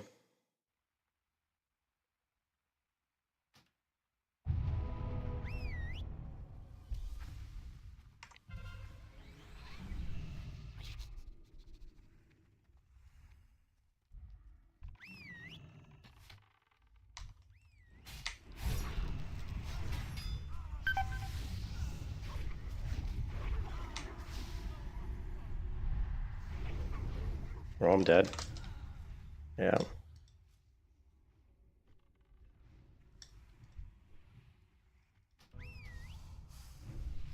Well, how's the damage? I think the damage is pretty bad right now. Yeah, no damage whatsoever. So interesting enough, the Warriors #1 on damage. So that bodes well for the Warriors. So Warriors can apparently be decent. I haven't seen too many Warriors do well in BGs. So to see this guy at the top is good. And then I see the priests, which are Shadow Priests. These are, Shadow Priests are very strong as well. One of the things that will help the melee hunter obviously is resilience. Getting a lot of resilience is going to help versus crits. It's going to help versus spell damage as well. So that's going to help melee hunter. But we need more damage. Gotta have somehow find a way to push out more DPS. Anyways, I think I'm going to bed. I had enough of getting my ass pounded into the dirt. That probably didn't sound good, but you guys you know what I mean. Getting my ass whooped. Click, click, boom, boom. But yeah, I did level as marksman up until about 28, and I was pretty much topping damage and kills in most battlegrounds. So switching from that to this is like a complete 360. But it's interesting. It's interesting. And when I was 29 in the 20 to 29 bracket, I finished like #3 on DPS as a melee hunter. But I don't know. There's so much theory crafting that has to be done. I have to get higher level. I need more talent points I need more stuff to play around with, So, but I'll catch you guys later, man. Hope everybody's having a good one. Thanks for watching. And the one guy came in, the duck min going, and said, melee hunter, you mean meme hunter. But the thing is, the melee hunter would work. It's not difficult. You just have to look at the weaknesses of the melee hunter, right? The funny part about melee hunter in vanilla is I made melee hunter work pretty. I could do melee hunter in vanilla, and I could take out rank 13 warriors with my rank 13 melee hunter in vanilla WoW. But you have to know how to play the class, and a big part of that is deterrence, and a big part of that is traps, right? You have to know how to avoid damage. And so deterrence is going to be big. You know what I mean? Deterrence is going to be really big for this character. Did they advertise it that is a viable rework spec? I think PvE for sure, because I was going up against a target dummy JR, and PvE it definitely does decent damage. The jury's out on PvP, right? And it's hard. Yeah, thanks, Absent. It's hard to really know because, like I said, I'm too low level. So, just looking at, what we have, I think, looking at the survival tree here, I mean, I think, hunting for sport is certainly helps. I do feel like I said that Aspect the Dragonhawk should affect melee attack power as well as ranged attack power. So that needs to be fixed. I think that should be adjusted. And there's a few other abilities in here that I mean, to me, what they need to do is they need to add another tab. Okay, the problem is you're trying to take a survival tree that was originally created to work for a hunter class that uses ranged abilities, right? And you're trying to somehow work within the confines of that tree to make it strong enough to make melee viable, but it really isn't working yet, right? And there's a lot of stuff in this tree that don't really make sense for a melee hunter, right? When I say melee, I mean true melee. I mean a melee hunter that's not shooting ranged shots very much at all. You're specifically up to people. You're playing like a warrior. The melee hunter is the way I want to play melee hunter is more like a rogue, I mean, there is flanking strike, yeah, but the problem is that you have stuff like this, like here, like Thrill of the Hunt, gives you a chance to regain mana when any of your shot critically hits. Well, that means you're shooting arrows, right?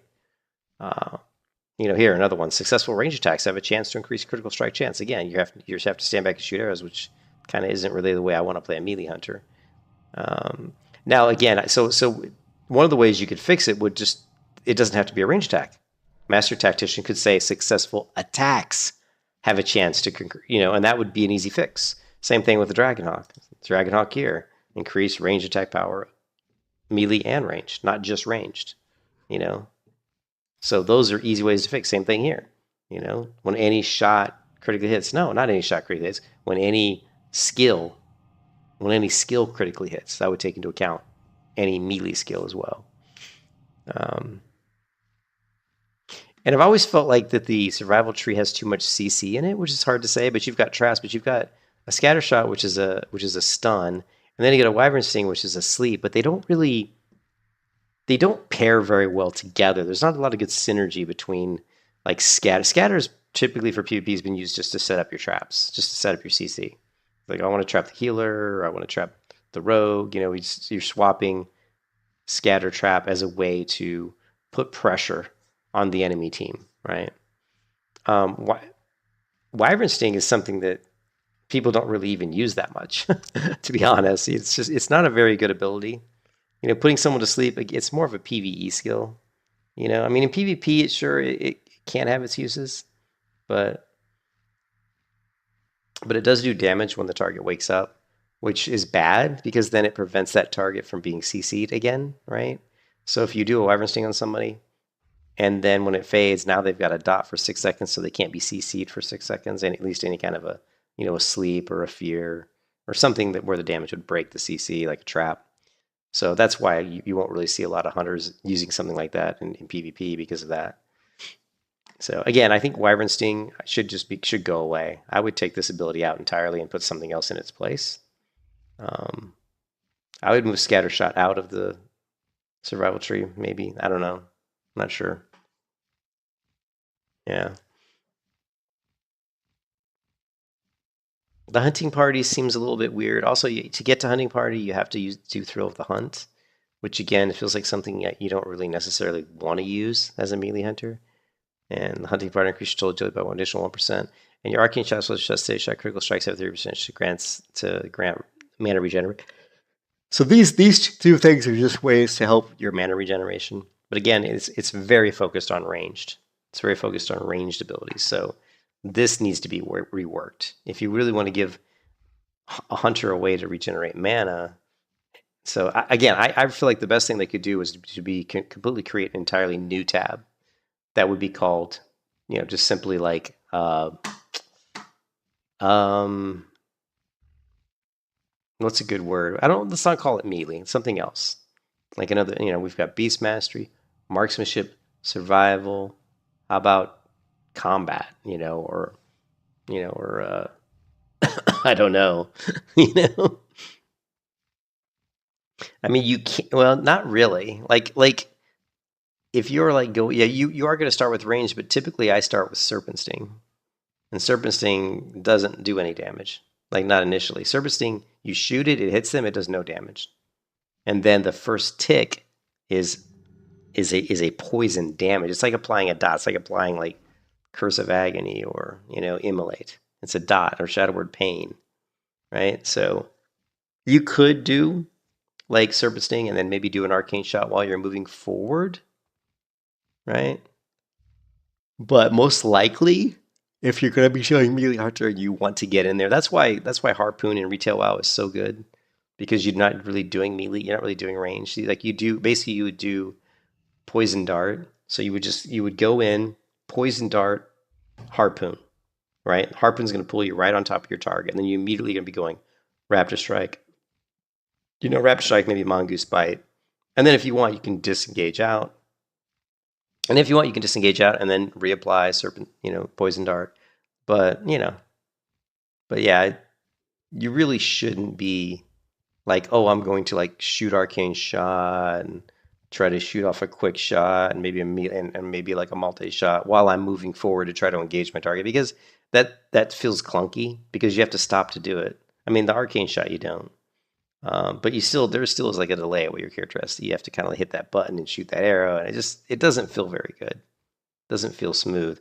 Whereas the Poison Dart is just a dot, it's just like Serpent Sting. So you just would shoot that, and immediately you're gonna go into Harpoon. But what we have here is we have Flanking Strike, but it's only got a 20-yard range, so you got to be fairly close. And of course you can. You could do something like, of course, I don't know if your pet has to be a certain distance as well. Like it shouldn't matter if your pet's like further away, maybe, I don't know. But a lot of times what you see me do is if I'm trying to get close to somebody, like if I want to get close to this guardian really quick and do melee damage, a lot of times, you'll see me do something like this, where I'm disengaging over to him to get in there, to get in there, because if I wait too long to try to, I can't just walk up to him, because if I'm walking up to him, it gives so many other players in the battleground a chance to hit me and stop me from walking up there. And there's just too many bad things can happen while you're trying to get there. And that's why you need a closer. That's why flanking strike is going to be really important. You can bait people though. I mean, most people aren't going to expect you to be playing like as a melee hunter. So you can try to bait people, to come after you, especially warriors and rogues. It's going to be easy to get them to fight you because that's what they do. They're melee. I know. Anyways, I had to go, but I'll catch you guys later. But it's like I said, it's going to be weird because I don't know all of the abilities of all the classes in this version of WoW. Because remember, this is different. People have different mystic enchants that I don't know what they all do. Of course, I can find out. One of the nice things about this server is they do give you the ability to look. Like, so if we go and say, okay, I was struggling against the druid, for example, like the druid was maybe casting something that I wasn't really familiar with, I can go look at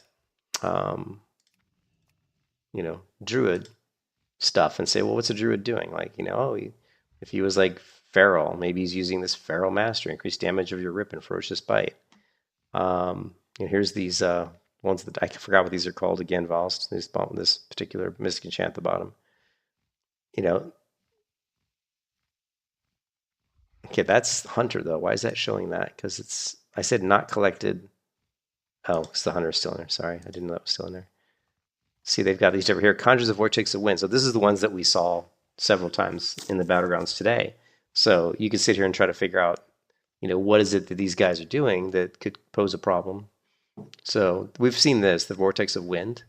Reduces the movement speed of all enemies with 5 yards. When the enemy leaves the vortex, winds will pull the enemy back. So this is just a way to keep them in close, which shouldn't really be a concern for a melee hunter because you want to be in close. So that's not really a big deal. Anyways, so you do have this nice, it's like basically a guidebook that you can go in and read up about the abilities these different classes may be using.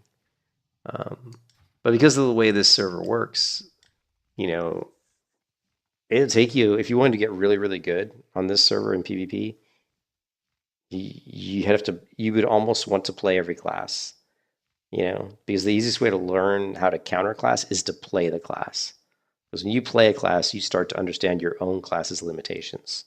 Like, I know my class's limitation. Like the melee, right now, I know what the limitations are, but someone who's going up against me may not know the limitations, Anyways, I will catch you guys later. What's in this bag?